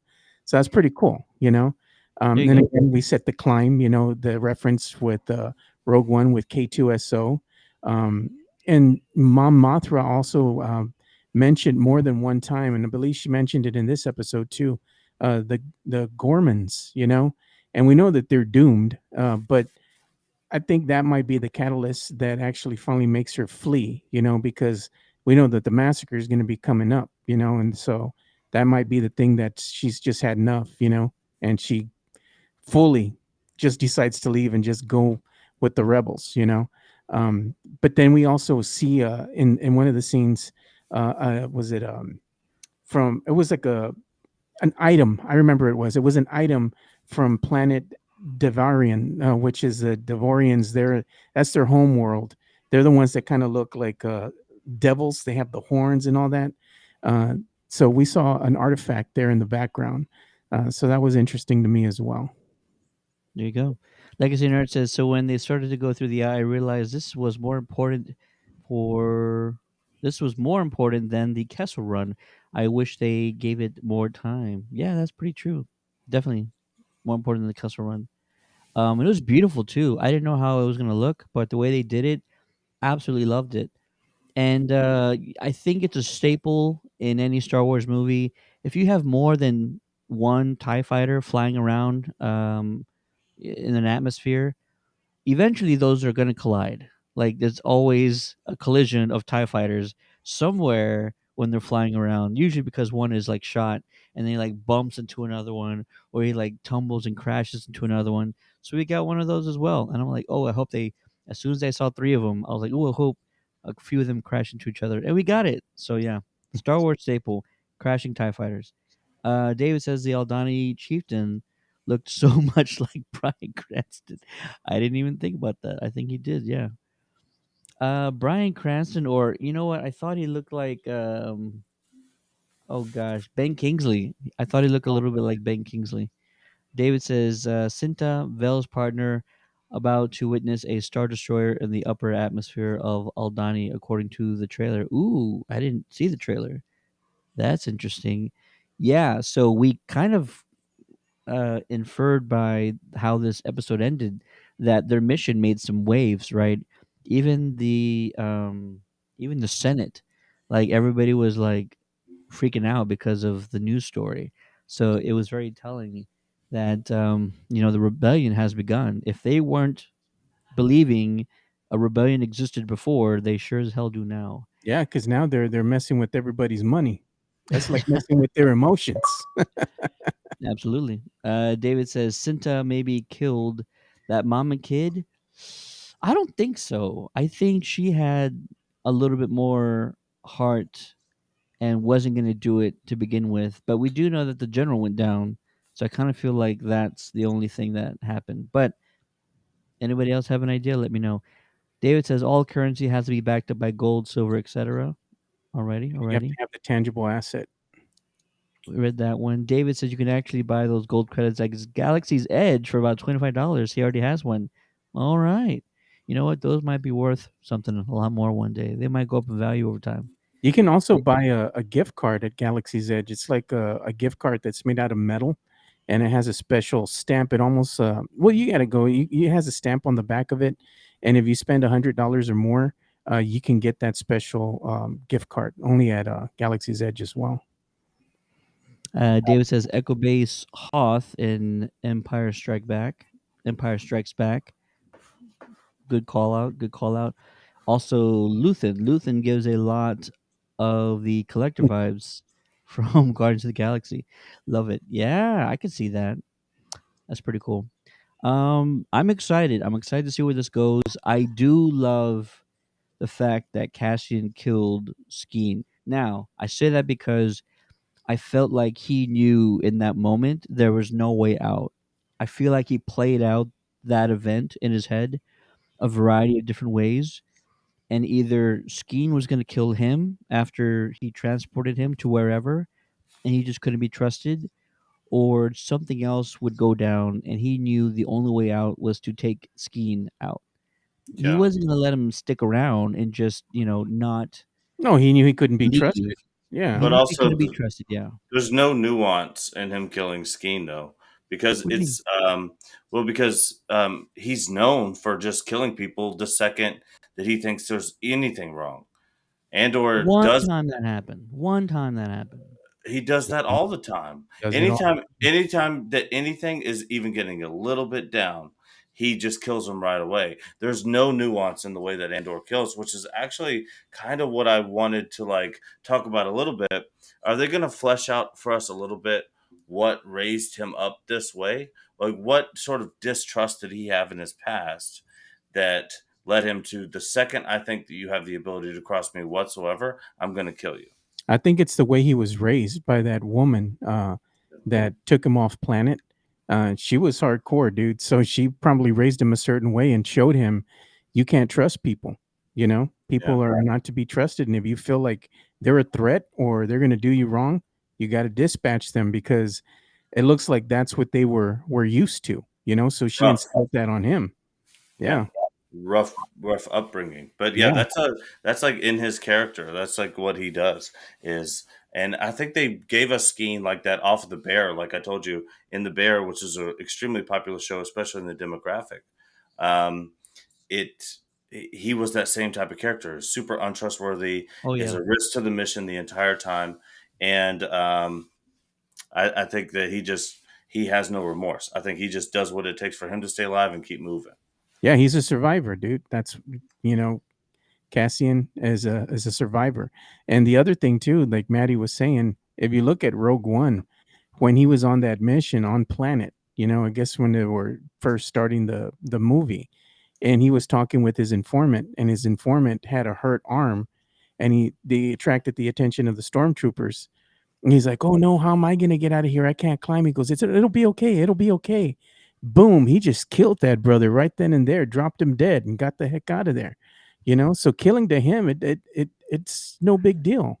The intro scene to Andor as well. The first episode, Yeah. he gets caught up with those two guys, and he shoots that guy right there, right And the between the other one eyeball. begging for But his he, life. he He's like, knows "No." there's no like way out. Like he can't talk his way out of every situation.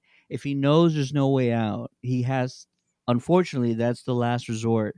With Skeen, there's like different things that would happen. He either went with him and Skeen probably kills him afterwards, or he doesn't go with him, doesn't kill him, and then Skeen will then play him against Vel and try and create some sort of turmoil because he didn't go along with Skeen's plan to begin with. So I felt like there was just no other way to go. He had to kill him because Cassian is nothing more than an enforcer. He's gonna go out there and he's the muscle, man. He's gonna get the job he's done, also dude. a survivor. He's Yeah. a survivor first and foremost. He's gonna do whatever he thinks is going to get him out of a situation. Unfortunately, sometimes it means killing a bastard, but that's just what happens, I think. Scene with Skeen trying to scheme and then Andor shooting him was written great, David says. Legacy Nerd says he also doesn't want the Empire and the Rebels against him. I could see that. Legacy Nerd says he also barely on the side of good of that moral line, which probably later helps with him fully joining the rebellion. It's going to be interesting what makes him turn. Does something happen to someone close to him? Is he still looking for his sister? Does his sister have anything to do with the Empire? Did the Empire do something to his sister? That might be I think the his sister straw that breaks the I camel's think back. his sister has joined the Empire. I think that's what he's gonna find out eventually. She went from the pole to the Empire? All right. Hey man, We'll they see. ain't picky, dude. They ain't picky. David says the first scene of Rogue One with Andor killing the informant was a scene that Tony Gilroy wrote. Ah, there you I go. don't want to hear don't Tony Gilroy stuff, David. That's a pot shot at me. I see you, David. We all agree his sister is the female officer. Why? But I just said she went from like the gentleman's club to an officer with the Empire. That's a Hey, huge career even change. even Is if it she's doing possible? that, she's an Well, opportunist. she already had the uniform. You know what I'm saying? But Maybe that's it. Is the sister in the ISB? Could be. What would be a great twist is if his sister is already joined with the rebellion. Maybe she has her own reasons for joining, and maybe she's already in it, and if perhaps Cassian Yeah. will Or then she probably feels abandoned by her follow. brother. Yeah. if I know anything about the Gilroys, and if I know anything about Rogue One, Uh and if I oh. know anything about what they have to do during the series, he's gonna find out she's dead later, and the Empire probably killed her because they can't build another storyline. It doesn't go anywhere, so they're Yeah, locked 6 more into. episodes. So, but and then a few more after that. But we know where the story goes. I'll Like be right back. All right. we know where the story goes, right? Yeah. We got Mikey. Yeah. I don't know why I haven't had him up there this whole time, but yeah, Mikey's gonna stay up there through the rest of the month at least. Legacy Nerd says he said we are trying to move up people like her. Ooh. All right. I think Andor's sister is a space nun. Hey, could be. Could be. I think, if I have to choose, I'd say one or the other. Either she's already working with the Empire, or she maybe was with the rebellion and something happened to her because of the Empire, and Cassian needs motivation to actually take up arms with the other rebels. He needs motivation. He doesn't have it, and no one else is going to talk him into it. He just escaped barely with his life in this last mission. I don't think he's going to be willing to do it for just any more amount of money. I think he, knows himself. He probably needs to lay low now for sure, because they've pissed off the entire empire now, and they're all going to be looking for these three survivors. Look what I got here, Teddy. Pecan Porter, well done, sir. Well done by 512. Good brewery. Legacy Nerd says, then say that Jedi is Cassian's daughter. Oh, wait, maybe I missed something. What's going to happen is Kathleen Kennedy comes in and introduces another female Jedi, then say that Jedi is Cassian's daughter or sister. Let's see. Oh, and then Maddie said with a yellow lightsaber. Very nice. Very Yeah, nice. Disney has a yellow lightsaber agenda. You think so? Yep, there's an agenda. It's a great color. And look, I mean, the first person I saw it with would be There's been a bunch of Leia. people. You know, Yeah, but Leia had the first one that I think I remember. So I'm down with that. Oh, daughter, because it yeah. makes no sense. Ah, gotcha. David We says we don't need another urine saber. urine colored lightsaber. Hey, look. There's a yellow lightsaber agenda. But the Jedi Guardians had yellow lightsabers, and those guys were badass. Those were more orangish, and there's a No, big they were yellow goldish. yeah, but there's a reason behind why they had the color of their lightsabers. But we'll get into that later. If you guys want to catch us, David, have us on Star Wars stuff, and we'll talk about the colors of the lightsabers. I don't think I've ever seen a white lightsaber. Yeah, Ahsoka Would it- Tano. Oh yeah, she has her white ones. Yeah, There you go. That's the only one then. I don't she's remember special seeing as hell. anybody else. Yeah, I don't remember seeing anybody else with white. I think there's some others in Legends, but nothing canon for sure. Tie dye, love it, love it. There you go. Let's see here. I think that's pretty much it with Andor. I'm excited to see where this goes. Cassian needs motivation in order to come back to join the rebellion going forward. I don't think Luthen is going to be able to convince him otherwise, not for any other amount of money. So it's going to have to be a personal motivation. And that's probably why they tease his sister in the first episode, because that's the only emotional, personal relationship or tie that he has in his life. There's no one else. Even his adoptive mother, he like bailed and like never said goodbye. So I don't think if anything happens to her that's going to matter. Whatever happened to the mechanic? I want to see the mechanic again. What was her name? I'm not I sure don't what you're remember her name. You remember you remember the mechanic though. Dave remembers the mechanic's name. We'll figure it out in a minute. Awesome. We want to hear from you guys. Let us know your thoughts. Bix. Yes, I want to see Bix again. She was too cool to not bring back. Let us know what your thoughts are about Andor. Andor. Said he's coming right back. Oh, gotcha.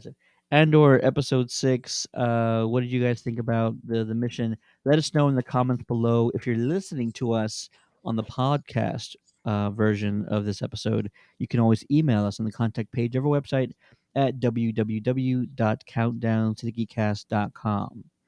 We're going to switch gears once again and talk about House of the Dragon. Hot D, Not as here. Maddie always calls it. Hey, this is going down good, Ted. You know what? That's great. I'm glad you like it. I drink very few porters. I'm not a porter fan, but I'm glad that you like it. My wife loves porters. Well, I like porters and I like stouts.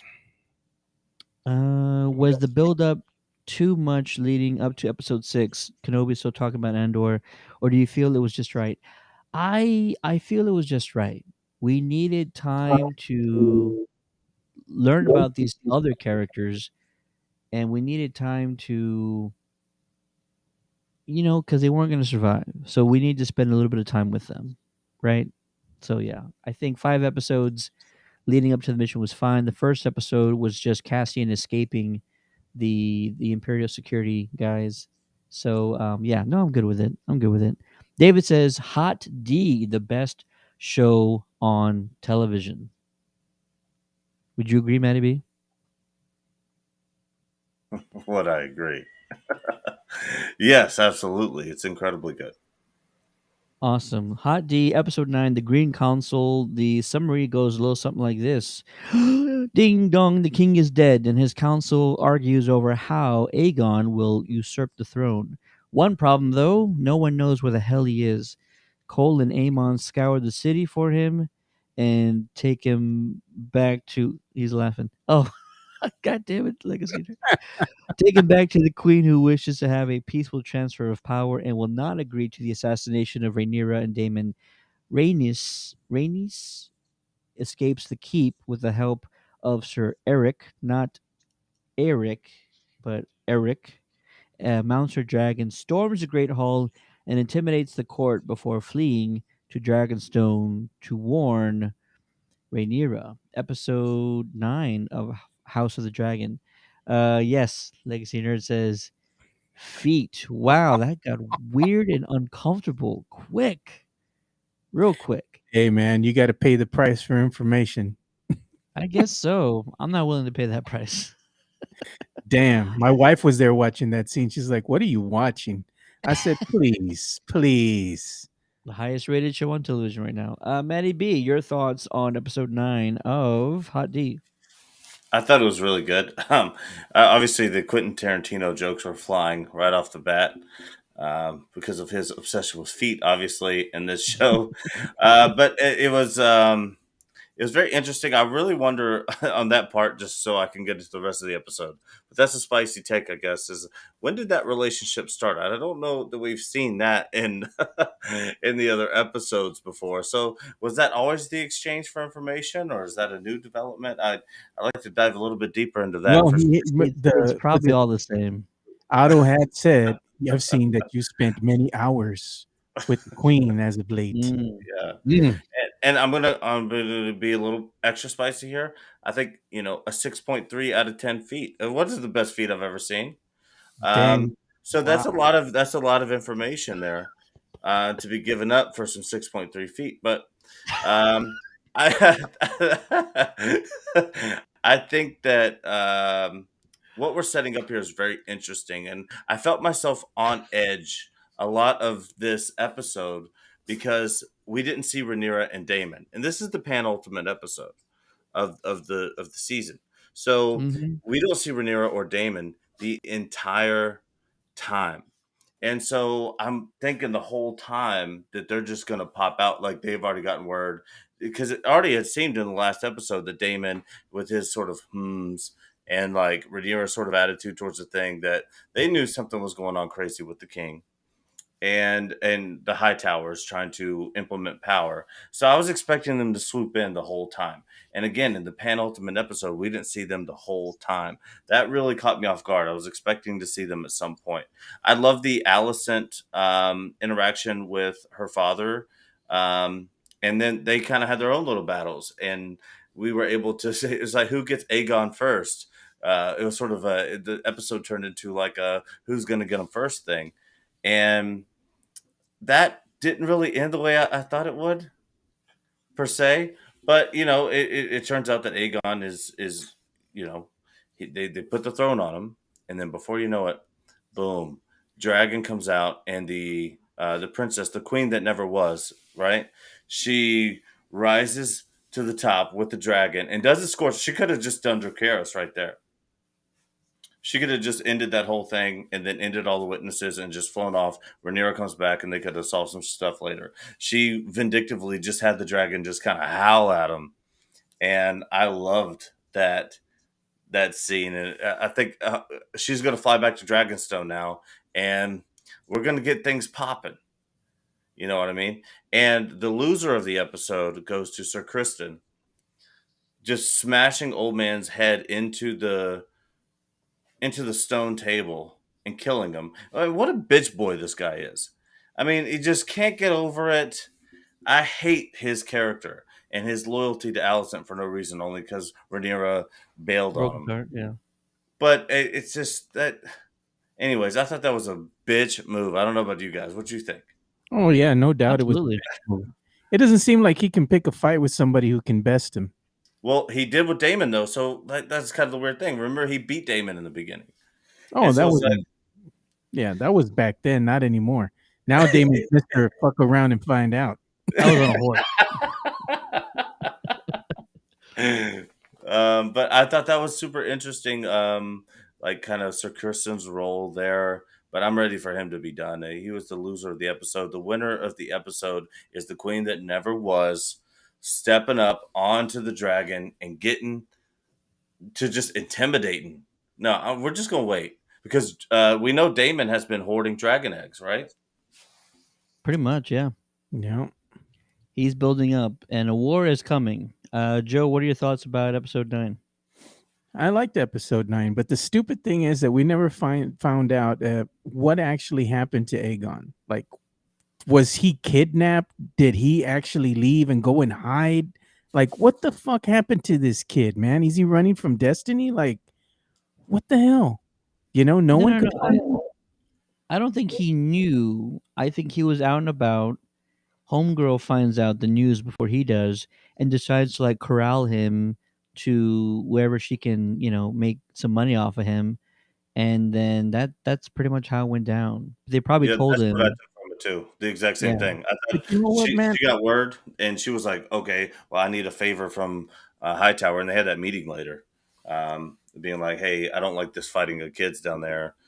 Um, that's what I thought. Yeah, The thing is, word travels fast. I mean, dude, these guys are faster than freaking cell phones, man. What are they using? Snap servant? I mean, for real, dude. Like, word travels quick, you know. In There you go. Westeros. Well, anyway, Aegon, they finally wind up, finding him with the help of, we find out who the White Worm really is. And the other thing that was telling in the dungeon there, in the what they call that, the flea something, where they had the kids fighting and all that. I forgot the name of the actual place. Flea bottom? Flea Bottom, something like something that. like that. Yeah, Yeah, we see one of the bastard kids from Aegon. They're cowering in the corner. With the infamous Targaryen white hair. So you got to wonder, how many other bastards does he have? Has he sired? That are just out there. To me, that might be something to look into. Will that come back and kind of haunt him sooner rather than later? The other thing of the episode is Aegon, he's so stupid, man. Like, his mom is trying to tell him, man, get your shit together. We're going over here. You're going to be the king.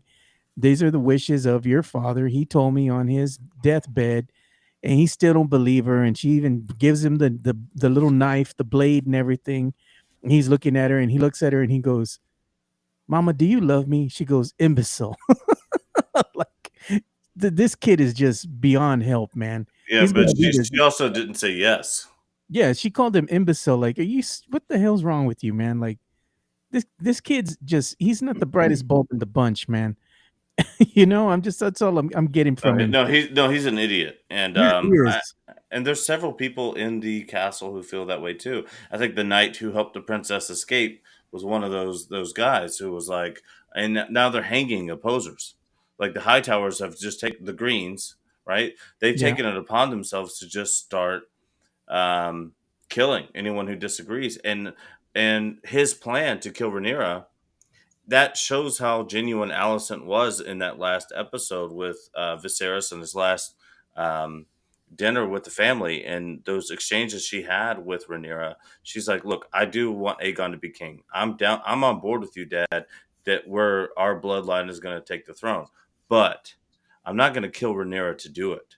And she's like, I think Alicent actually came across as much more genuine in this episode than I think she had been proposing the whole time. And I think that she kind of held true to her values. She was like, "No, we're not doing it your way, Dad. We're doing it my way." "Okay, Boomer, I'm doing it my way."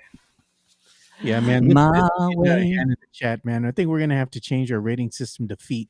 Legacy of Nerd says he gave this episode 9 out of 10 toes. Could have used some mashed potatoes or Jello. Gross. Why does that Ugh. sound That familiar? made me Where the hell? shiver, dude. Where the hell is mashed potatoes from? I feel like I've Dude, seen that To somewhere. each his own, brother. To each his own. David Wow. says Rex Ryan also approved of this Oh episode. man, I totally forgot about that guy. coming out Feet. now, dude. They're coming out. Yeah, Feet needs to be the official rating system of the podcast. Rainice went full gangsta with the Beast under the That's baseboards. the one thing I wanted to get at That's too, is because interesting because Renice, the niece we said never. that too.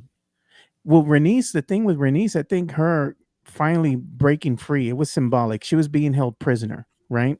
Hmm. She wasn't allowed to leave unless she agreed to this, let's go ahead and kill Rhaenyra and you're on our side kind of thing. Because they were just swiping people out. Okay, who's gonna stand with us and who's gonna not bend the knee? Two people said they're not gonna bend the knee. You got to go. Let me go ahead and escort you out of here, so they can dispatch them off screen. But Renice, she was going to leave the city. She got caught up, came back, heard the ringing of the bells, kind of smiled because she knew that that was going to happen. She went back, to the castle, and sees Aegon being crowned king. Finds her way to escape, goes down to the dungeon, the dome dungeon, to go ahead and get her dragon. But that right there is showing her breaking free. And not only that, but I think that Rhaenys isn't taken seriously at some point in time, and people forget, that she is powerful on her own. Like she's not somebody you wanna mess with. And I think that whole message with her on the dragon, breaking out from that dungeon and going straight up to the Greens and having that dragon look them right in the face is like, I ain't the one. That was the message. Fuck around and find out, because I could have wasted all y'all right here, But she chose not to, because out of Yes. respect from one mother to another, you know, she showed mercy, and we'll see if that was the right move. But she went ahead and left, So as we find out later on, she's probably headed right to go ahead and tell Rhaenyra what's up, what the Greens got planned coming for her. But to me, that was Rhaenys's coming out party there. She really showed like she's a formidable foe. She's not somebody you want to mess with, you know? And also, Not at she all. has a desire for a woman to be queen. So, like, regardless of her feelings for Rhaenyra, she was the queen that never was. She had the opportunity. She was next in line to get this spot, and the everything ruled against her because they thought the realm couldn't handle a queen as a leader. And so, regardless of how she feels about Rhaenyra, she knows her time has passed, and she does not want this stupid kid. They've already set it up this way. He does the R word to girls. He is not a good person. He doesn't want to serve. He's an alcoholic. He's all of these things, and she's saying no. You're not taking my bloodline. You're not taking my house. I'd rather Rhaenyra and Daemon run, because at least they know what the hell is going on a little bit. And Ted, did you watch the trailer? Don't tell me you didn't. I mean, you got to start at some point.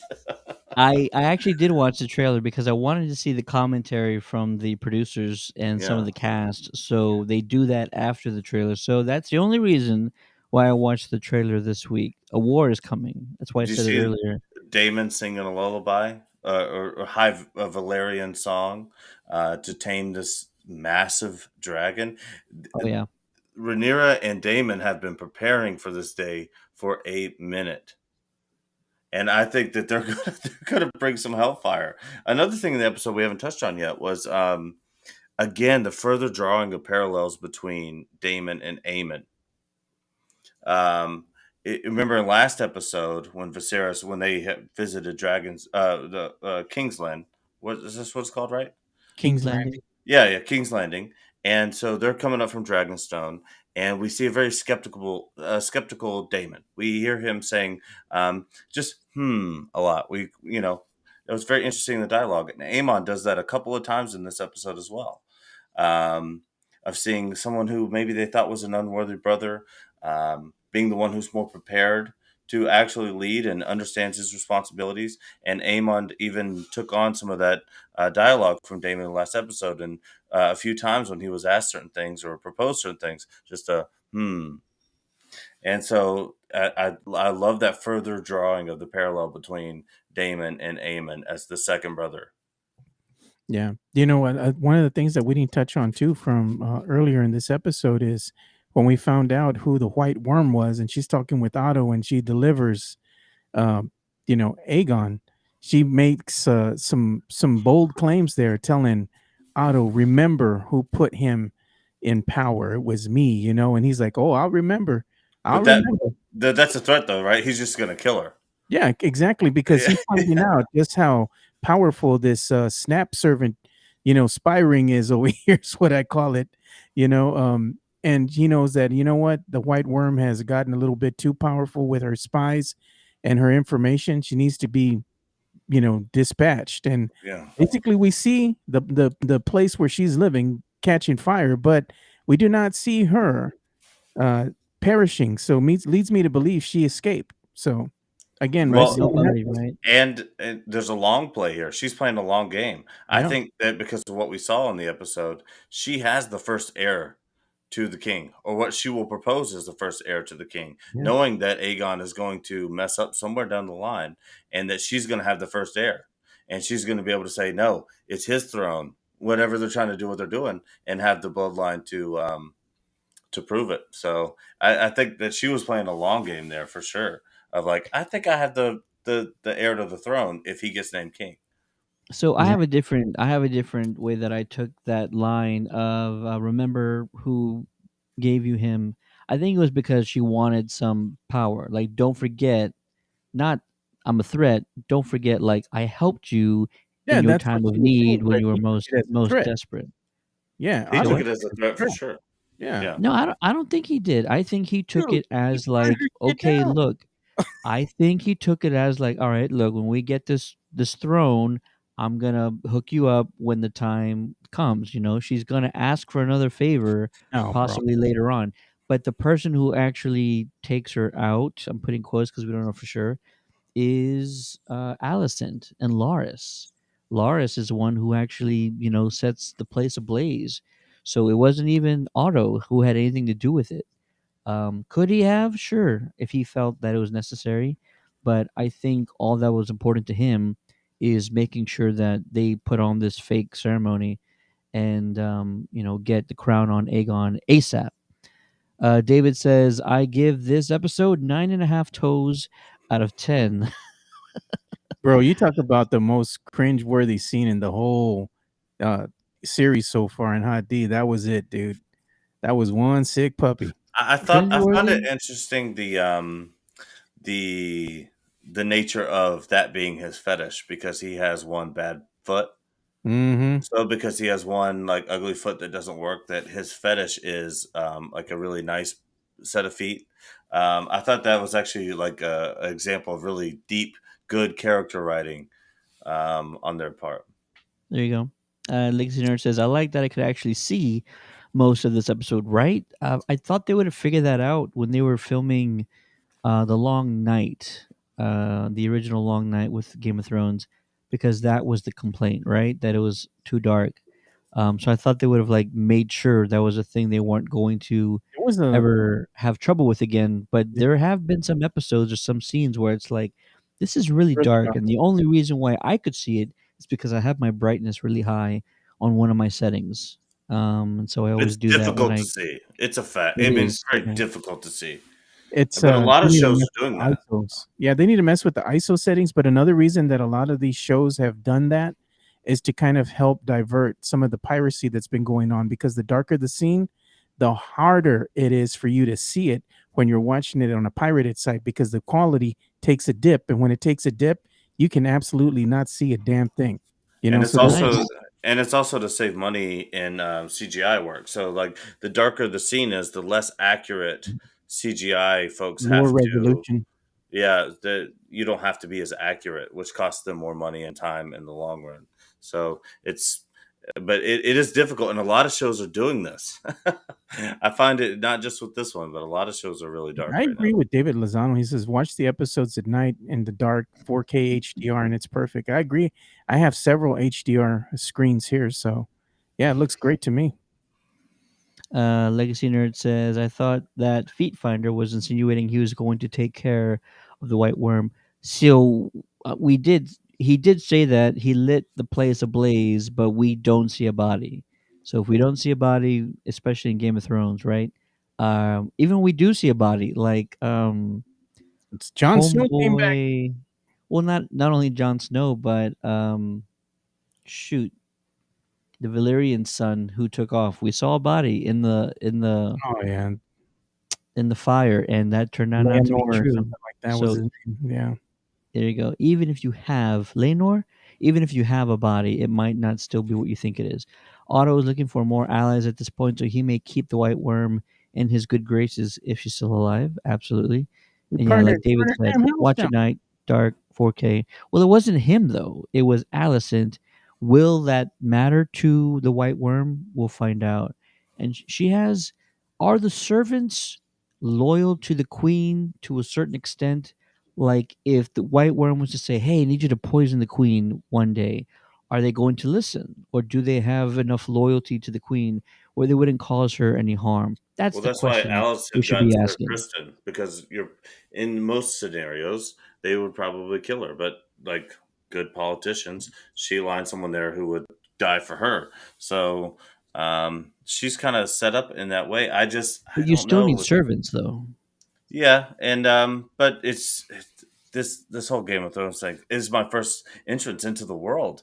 I Isn't it just feel like twisted? anything can happen at any It time. can. That's where the phrase comes into play, Maddie. It's getting real Game of Thrones in here. It's getting Yeah. real Game of Thrones here. Yeah, you're getting a lot of stuff like all at once. Like this is just one season of House of the Dragon where you're getting foot fetishes, incestuous relationships, like all this stuff in one season. Game of Thrones, they kind of spread that out over some seasons, but no, you're getting everything all at once.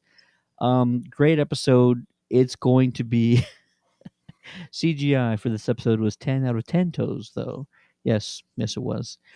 Um Going to all out war the next episode. If there was any sort of build up that we were looking for, this is it. So, how many bodies drop in the next episode?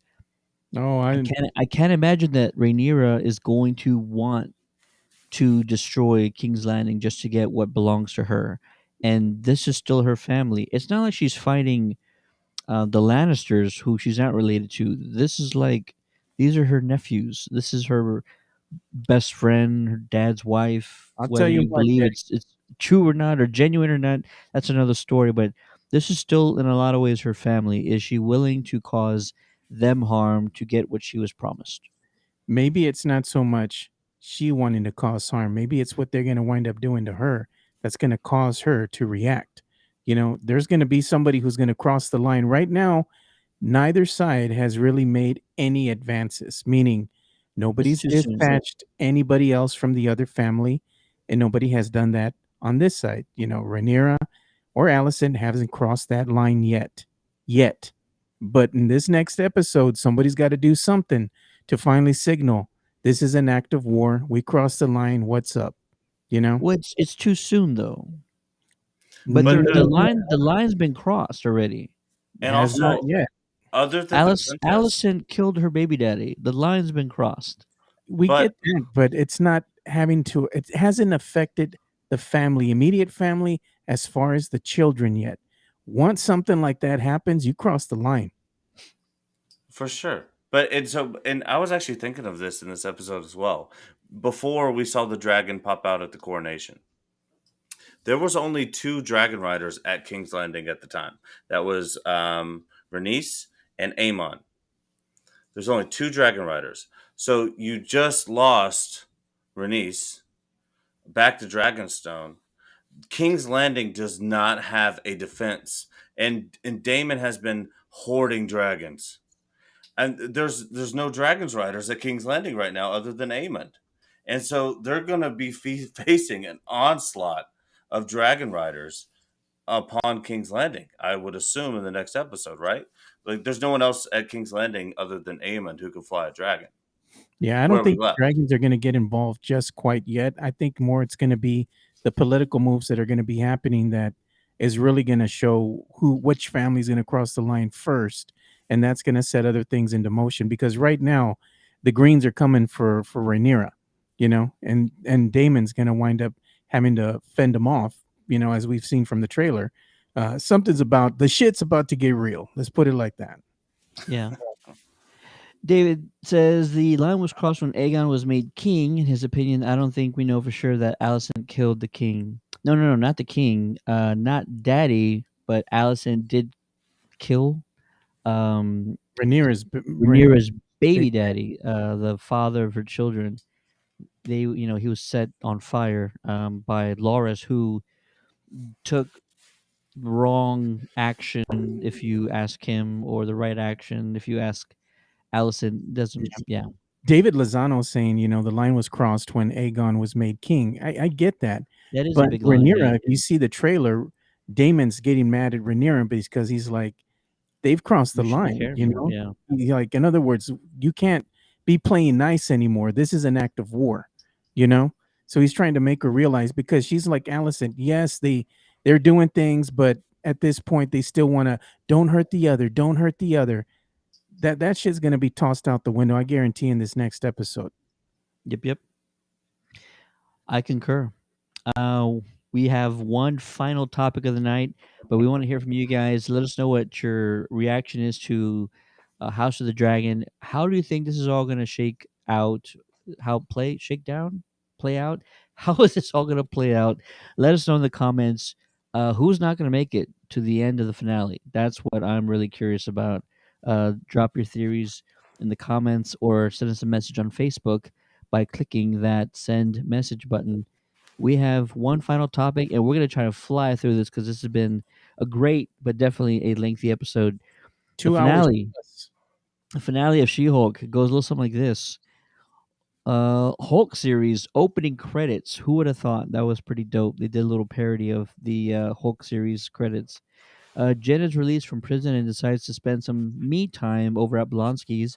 Pug goes undercover with intelligentsia and discovers Todd Phelps is in fact Hulk King and has a sample of Jen's blood. I think we all got that wrong.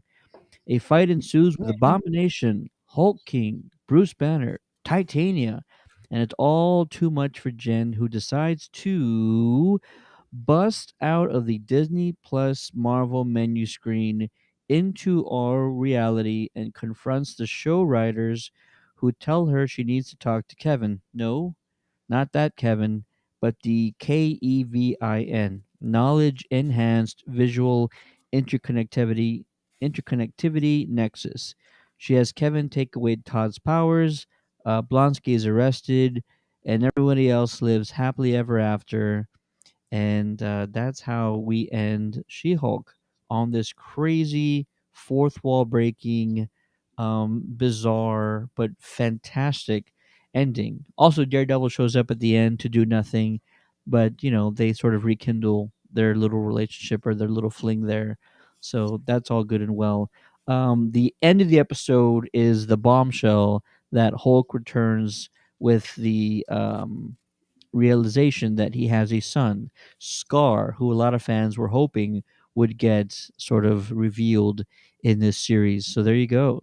Hulk's son, alive and well and in the MCU. Let's see here. Uh, uh, uh. David says, love She Hulk, love the last episode. Yeah, I completely agree. Now, look, I'll just start out quickly by saying we talked at the middle of this series this season, and we finally agreed that we need to subvert all of our expectations. This was not a superhero show. This was a sitcom, and she fourth wall breaks, which is part of the comics. And Yep. so from the fourth episode, me and Joe were sort of on the same page. This is going to be the show that has no rules associated with it. And yes, that kind of sounds like, hey, it's a free for all, but it's sort of, the only thing to expect maybe is the absurdity. And when you take the absurdity to this level, breaking the fourth wall, but jumping into our reality and confronting not only the showrunners and the writers at Marvel, but then coming up with this weird thing that there's this AI robot that writes all of Marvel's projects and content, and it does it formulaically, like it's so self-aware, and it laughs not only at itself but it also laughs at just Marvel as a whole. For Kevin Feige to agree to this took a lot of balls and a lot of guts, and I appreciate and I applaud the effort. It was a great entertaining finale.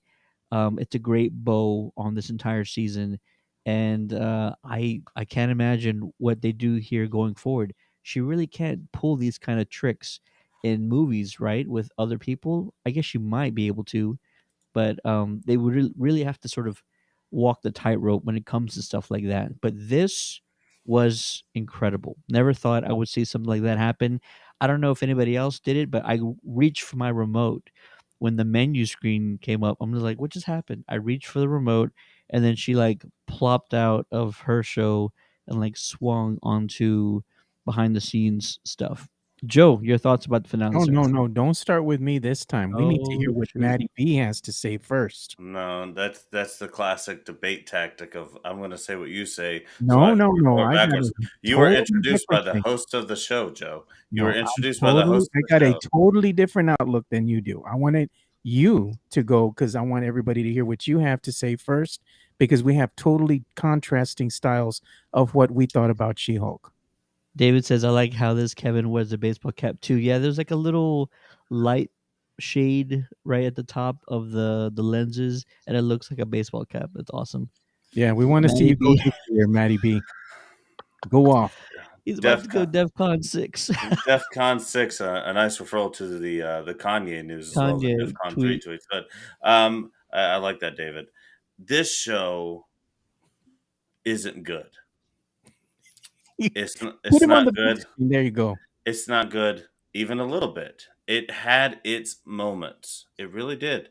I laughed and I tuned in every day that it was on. And I didn't mind doing that. But the show isn't good. And this finale is the ultimate example of why it's not good. There was indecisiveness in the writers' room. There was insecurity leaking through the plot all the way up into our last few episodes. They made us care about nothing. They moved us 0 squares on the chessboard. There's nowhere else that this goes. We didn't learn anything about anything. In fact, she came into the end to wreck the entire plot line that had existed the whole time, at least a little bit. It was already hanging by a thread. What storyline was there, and hopefully we'll get some resolution on that. No, we're just gonna crap through that with some weird underhanded punch at Kevin Feige, I believe. I don't think that was in good faith.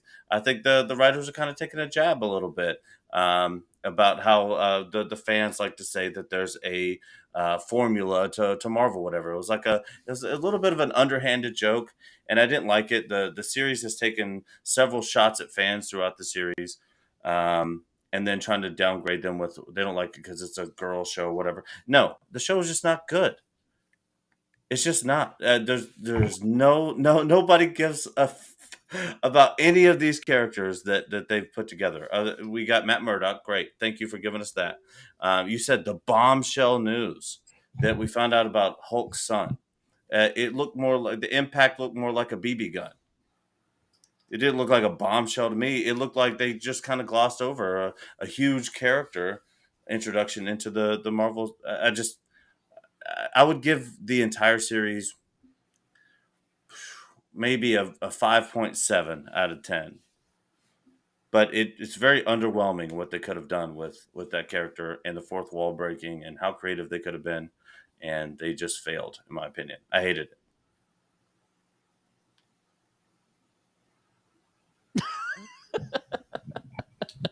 Don't hold back. Don't hold back, Matt. Don't hold back at all, Got it sir. all out. He got it all out. Go ahead, Joe. What do you think, man? No, the problem with She-Hulk is that I think the way that it was marketed. You know, if you're familiar with the source material and you've read some of the comic books, you're familiar with the character, you're going to kind of know what to expect. You know, and I think that this series is a faithful adaptation of what She-Hulk was in the comic books. It's not a character again to be taken seriously. Not a lot of important shit happens in She-Hulk in the comic books.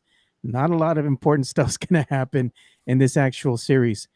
At the end of the day, She-Hulk at its core is nothing more than the MCU's attempt at creating a sitcom, a comedy. That's basically what it is. And either you liked it or you didn't. And I can understand why a lot of the fans, just like Maddie B, just felt like it didn't really pay off. They've invested their time and sitting here and watching this series, and it absolutely did not move the needle for them. It was sloppy at times, sloppy writing. There was really no script as far as they were concerned. As where is this going? You're starting me right here. Where is this going? I'm going to give it a couple of episodes, and then there was some episodes in the series where Maddie B was like, okay, well, this is actually good. I think there was only 2 episodes, I think, in the whole series, Maddie, that you thought were okay. The rest of it, you're like, this is garbage. This is garbage. This is awful. And I get that. I really do. But being one who's familiar with the source material, and I know what She-Hulk is at its core, it's always meant to be something that's not taken seriously. It's a comedy. She breaks a lot of the fourth walls in the comic books. That's exactly actually what she did here in the series. The season finale is what you would expect out of a typical She-Hulk comic. The ending isn't going to be what you thought it was. She comes in, and basically at this finale was the biggest troll job the MCU has done to date. It was a big fu to the fans. And I get the humor. I get it's supposed to be funny. This is their version of them being funny. The writers saying, hey, we know better than you do. But at the end of the day, I just think the overall execution was lacking. And I'm not going to say that this was emphatically the best MCU series to date. It was not. It was a good attempt at being what it was supposed to be, a sitcom. Now the execution did have its issues. Overall, I enjoyed it. I'm not going to say it was the best. I'm not going to say it was the worst. For me, it was right at the middle of the road. They did a lot of things that were trying to be groundbreaking. Again, it was just poor execution. Not they didn't have a tangible route that they were going to go on. And I just think at the end of the day, they didn't make that clear to the fans going in this, and they try to use the Hulk to go ahead and garner that fan base right off the bat. And once they went ahead and dispatched him, it just stood on shaky legs from there on out. So if I had to rate it out of 10 stars, I'm going to go ahead and give it a solid 5.3. That's You're just like me. right where Matt's at, and yet you liked it and he I didn't. liked it. I liked it, but I can see how it was poorly executed. I'm not going to lie. It had some issues, but overall, I still enjoyed it. Yeah, Yeah, and my I and can my see that. difference with it is with Joe too. But Um, did you rate it higher than Joe did, I and you did, I did. didn't like it? I said it's a 5.7, but I like everything Joe Craziness. said that he liked about it. There you Joe go. didn't say anything wrong.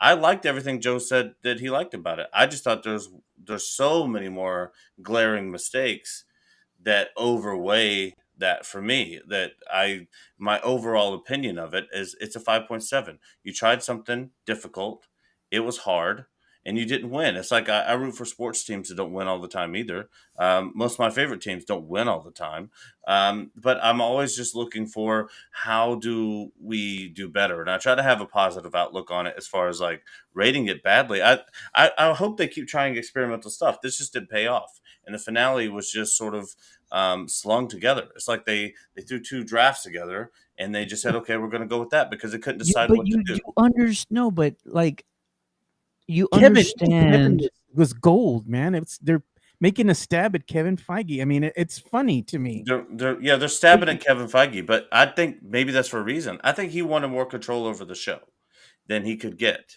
and Kevin because gets all control. Like nothing happens no, unless he no, says no, so. that's This not isn't DC. no, This no, isn't that's even not true. Lucasfilms. No, This is Marvel Studios. In Hollywood right now, as a man in charge of a company, you cannot go to a woman This isn't director Hollywood. This with is Marvel Studios. you can't go to a woman director of a female-based show and give your male input to it. You can't. He probably felt a little bit handcuffed in saying, "Hey, um, I think that we could probably go in this direction, or whatever." I think they had a lot of creative differences, which leads to some of the confusion over the last few episodes. And I think they took a jab at him, being like, "Oh, Mr. Kevin thinks he's right. He's this," and they made this little character out of him, which is funny. And I get it; it's a cute, clever stab, but I think there was some things that led into that. Is all I'm saying. I'm going to tell you exactly how it works out, and you can trust me or not. It's up to you. It's up to Me and you. Maddie both It's up agree to you're you. It's wrong up to you. already. It's up to you. Marvel Studios and Kevin Feige, they put out an APB.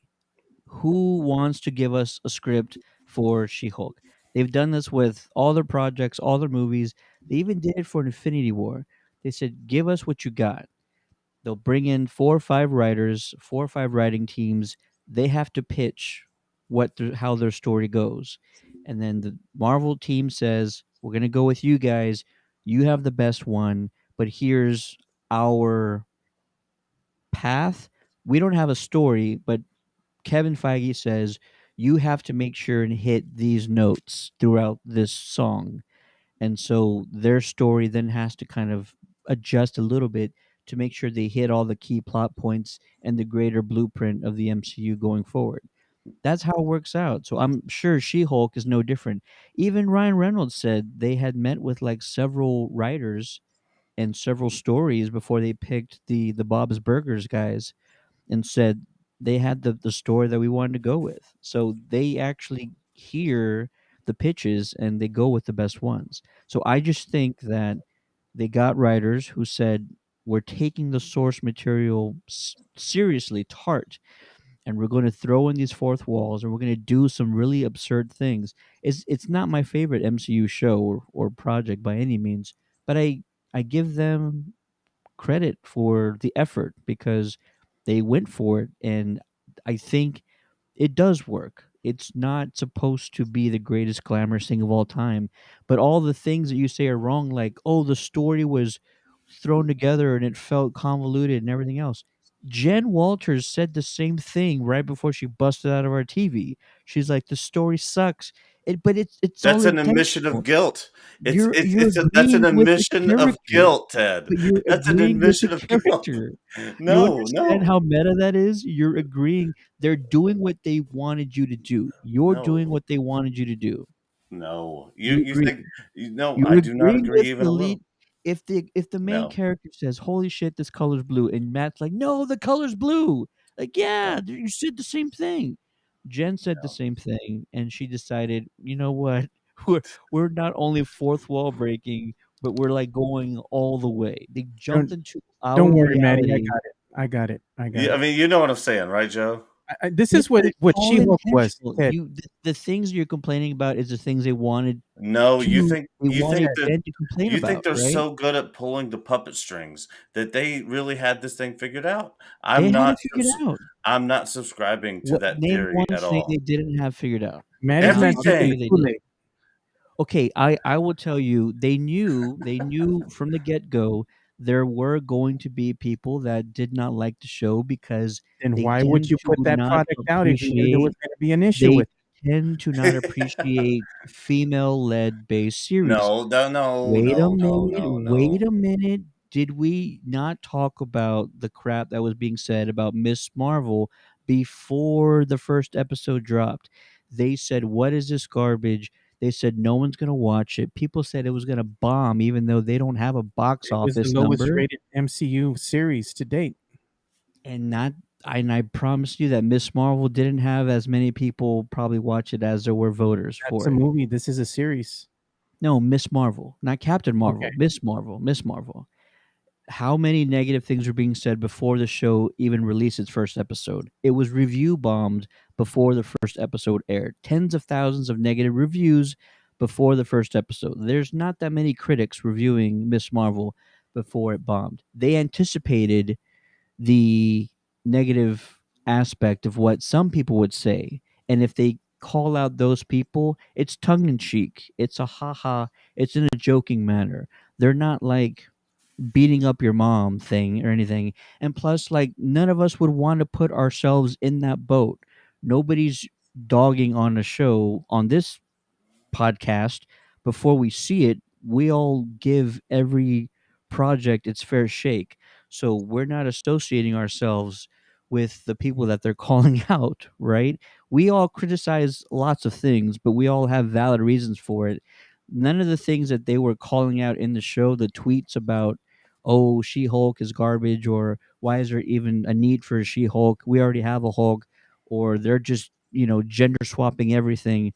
Those were the absurd things that they were calling out because They anticipated it. It was planned. You can't put that in a show after it's released. This was all done and edited before the first episode aired. It But was all that's anticipated. part of the Marvel formula. So like It's the because first time they've done anything like this, though. no, and with Miss Marvel, and there's some other examples of this as well throughout Marvel's history. There are bots on social media platforms that are just posting negative reviews about things to activate a said fan base to come and fight for it. So they almost like bring the fight to you first, and then they want everyone who's actually a fan or some real to come in and rail against it, and then that just sends it straight up the algorithms on every social media platform because there's engagement, there's comments, and there's stuff going back and forth, and that's like how marketing is done in today's day and age.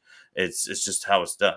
And so I think that, She-Hulk, the whole stuff about it, like you don't like it because it's female led. Well, if you don't like a female led show, then just get the hell. I don't care about their opinions about anything. I could watch 20,000 of their reviews and never care about that when I go to watch it. It was literally just a bad show. And that's okay. It's okay that Marvel didn't do a good job. It's okay to just admit that that it just wasn't well put together. No matter how good their intentions were, participation trophies are fine, but this is not winning any Emmys. This is not a great show, and, True. and you No. can get it. You can get an A for effort, but that doesn't really make me spend my money. I don't care.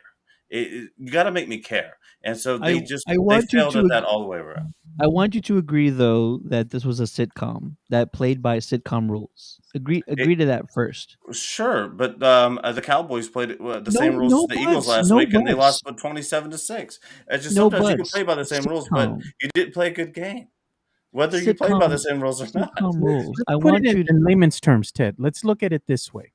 When you look and see the quality of work that Marvel Studios has done for Disney Plus in releasing the series that they have, and you had WandaVision, you have Loki, Which not everybody Great liked. you shows, have, Which not yeah, everybody liked. but they're Winter, great shows. yeah, and you've had I was it agree. I you've agree. had And you Captain still America have and the Winter Soldier, right? You've had, Miss Marvel, you've had numerous series that have come out.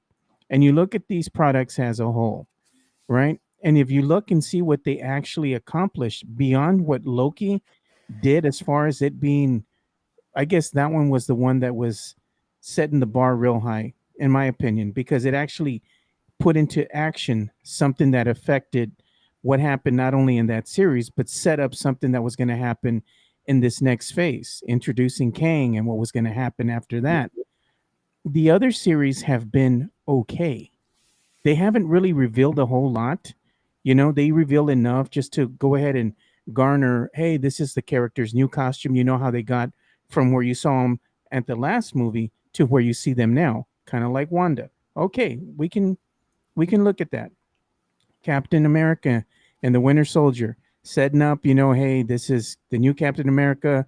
What he went through to go ahead and have the shield. New costume was introduced.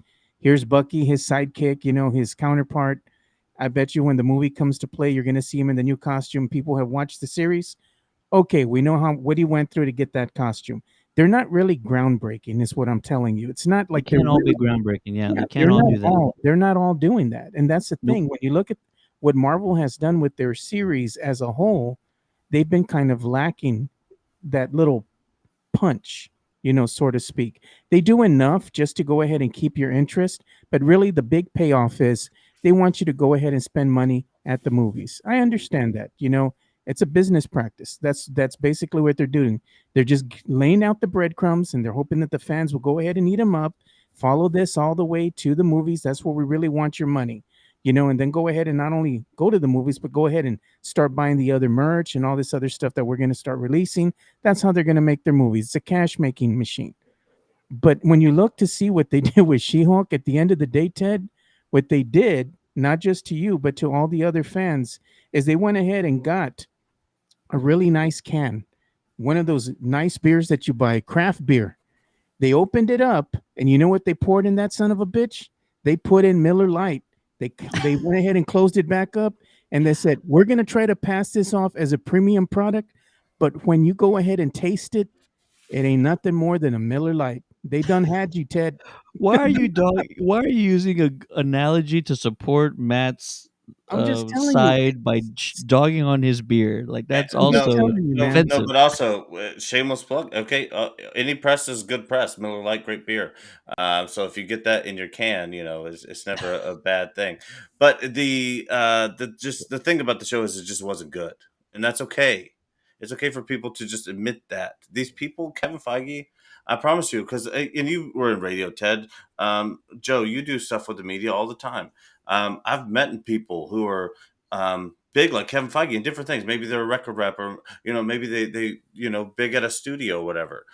These people are not mad geniuses, okay? They're really not. They're just regular freaking people. And the more that we like glorify, like Kevin Feige, is he a really good manager? Is he probably super organized? Does he have good ideas? Yeah, sure. But these people are not gods. They're not the master string pullers of all time. I mean, they can mess up. And this show played by the rules of a sitcom, and it just wasn't that good. It's okay that that's the case. It was mediocre, is what we're saying. At the end of the day, it was just mediocre. Marvel We're tried to saying it pass was it off. good. We're saying it wasn't. We're saying it's not bad. It's good. It's not great. It's good. Yeah, it's Legacy okay. Nerd says, I don't think we need to move the needle for the entire MCU. Was every single entry. General Yeah, Kenobi says, I think they tried to do something different, but not paying off. you know. Alrighty. Legacy Nerd also says, how many times can we have earth-shattering reveals until it feels like they're meaningless? I agree. We have what's it called? Ebbs and flows, folks. David Lozano says Kevin has the final say over MCU films and TV. He also says, I agree with Ted. That's why Edgar Wright left Ant-Man. Kevin did not approve of what Edgar wanted. I think it Kevin was isn't always also right. Ant-Man was also a male-centric film. It was a male-centric film. And so it's different. I'm telling you, having a female director on a show that's prioritizing a woman superhero, I don't think Kevin had a lot of say in Hollywood's day and climate. there you go. I saw She-Hulk the way Ted explaining what the show was. Legacy Nerd also says Kevin has so much control. He is now heir to the Disney throne. One day he's gonna take over Star Wars. I'm gonna bet anybody I he'll think take it's over a Star false. Wars. I think the wizard will be revealed at the end of the Wizard of Oz. I can't wait. One day we're gonna meet Kevin Feige, and I'm gonna look him in the face and say, "This guy says you ain't shit." This guy right there. I don't think he's not shit. I just think he's just a dude. He wakes up, he breathes air, he eats breakfast, he puts his pants on in the morning, and he's just a dude. He He drinks Miller cured. Lite, Ted. He drinks Miller He's Lite. He's one of us. no. Kevin Feige does not drink Miller Lite. Kevin Feige is not a Miller Lite dude. Kevin Feige He's has some like weird bourbon. wine. He's like No, a he drinks bourbon. like Ted beers and stuff like that, and just, IPAs. and just a couple sips. Like he doesn't really no, he doesn't He actually doesn't party. chug it. Kevin Feige does not party. Legacy Nerd says, I bet Disney fabricated all the hate that this show got. Then at the end, they said, this is why you hate the show. And everyone that hated said, yeah, I know. And She Hulk said, yep, I told you what to hate. Listen, I would believe you if I didn't already know which YouTube channels to avoid because I know what they're going to say before they say it. So if you want me to show you, I'll show you, bro. But there's people that make a living off hating the same Well, we know that in the Star aspects Wars universe. Ask Mike Zero. Ask Star aspects of Wars Meg. every. There you Yeah, go. well, they So I exist. I believe you, but they were way ahead of Disney trying to fabricate things. David says, I pray to all the gods that Kevin Feige takes over Star Wars. It's gonna happen one day. And then he says, you need to put respect on Kevin's name. Not the robot one, but the one with No, the we're not hat. gonna shill. We're not gonna shill. This is the Countdown City Shillcast, okay? This is not the Countdown City Shillcast, okay? This is the Countdown City Geekcast, and we cannot shill to everything that happens. We can't just put respect on everybody's name all the time. Yeah. Well, you look, have to- we're It's mediocre. we're going to put respect on the king of like comic book projects for now. If we can't do that, then what are we doing this for? And I'm just saying, Ted, at the end of the day, I mean, this last phase of the MCU, they got a little sloppy, man. No, it's we'll talk about this another time because we don't have enough time for this. They got a little sloppy. I'm just saying they weren't interested in this last phase. They were interested in phase 5 moving forward. You know what wasn't that interesting? Phase 1, like Captain America didn't blow everybody's minds. Iron Man. Thor didn't blow everybody's minds. No, Iron Man blew everybody's minds. Thor What is didn't blow everybody's minds. The Incredible Hulk, everybody shit on it. Like Phase 1 was way below Phase 4. Like right here, I would take Phase 4 as a whole over Phase 1 any day. That includes Avengers, which I will always say Ant-Man and the that is Wasp wasn't all that overrated. great. Well, that wasn't Phase 1, but I No, agree I'm with you. saying I agree I'm with just you. saying last there's not. I mean, if you really look at the tail of the tape, Kevin Feige has some wins for sure. Some epic movies, blockbuster breakers. I mean, I'm telling you, it's huge films. But Yeah. there's a lot of mid content He's like in between. 32-5. Like, let's give the man some credit not here. He's not got a every, better 32 and record. 5. He's That's got a better the. record I than would not say LeBron it's. in the everything he touches finals. is gold, Ted. I Not would say it's everything's a closer hit. to 5 and 32. There's Oh, no way it's 32 and now 5. that's blasphemy. Now that's blasphemy. You got Did Endgame, you you got hear Iron me and Man. Joe talk about Werewolf by Night? He's got Yeah, more wins than losses, right, Joe? The Werewolf by Werewolf by Night Night was good. was I don't really know if good. Maddie has seen it yet. No, I have. Yeah, you guys reviewed it without me. I was gone, but no, but I agree. There's a lot of good stuff in there, but he's got way more losses than wins, and that's what it takes in Hollywood. Most of the really good directors do. That's a thing that happens. Kevin He's Feige's given good, us a but lot of content. he's not God. It's like how Star Wars fans talk about Dave Filoni.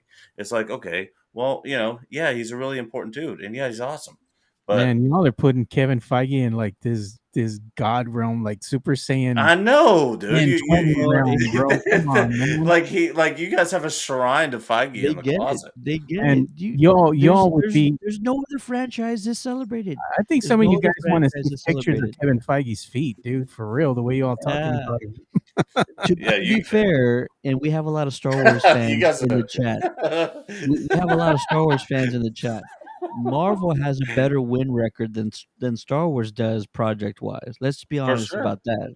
All right. Well, And I so would if definitely agree. But there's Star Wars also is the way most more content no, have but been still produced. ratio wise, the win and loss record as a like No just way. saying, oh for sure. You ain't gonna For win no sure. argument with the No, crackhead. You ain't gonna win no argument with the Kevin Feige lover, man. You ain't. yeah. But here's the thing: name your top 5 Star Wars movies. Name your top 5 Marvel movies, and Marvel can't compete there. I mean, they just can't. I mean, you got A New Hope, you got Empire Strikes Back, you have Return of the Jedi, you Rogue have One. the prequel. I mean, Rogue One. I mean, like, there's no way that you could ever stack the top 5 Marvel movies as just a real geek, a nerd, a fan, and honestly say that they could beat the top 5 Yeah, but Star David Wars. Lozano's not lying. The MCU has No, outgrown Star but Wars. no, Oh, it has 100%. What am I not doing, Ted? yeah, everything. And you're right. 5-5 head to head, sure. But you start going top 10, Marvel's taking the board if you start going down the Yeah, list of and top if we do 10 it, and the same projects. applies if we do a top 50. So all I'm Yeah. saying is Marvel just has a shit ton of content, like They a have a ton. ton of money. That's why. Yeah. Was he about to go off on Filoni? Please tell me you at least respect Filoni. You respect Filoni? Oh, of course I respect Filoni, but I Okay, don't you look at respect him as Filoni, the but not only thing that exists or someone who could create Star Wars content. I think he's just a dude who really likes it, I think we need and he to does a good only let job. Filoni release Star Wars content. I'm okay with that. You guys David are always trying Dunn to get in says, these monogamous relationships with producers. as long as they keep putting out bangers like Werewolf by Night, we'll keep You guys coming. are going to put a wedding ring on everybody.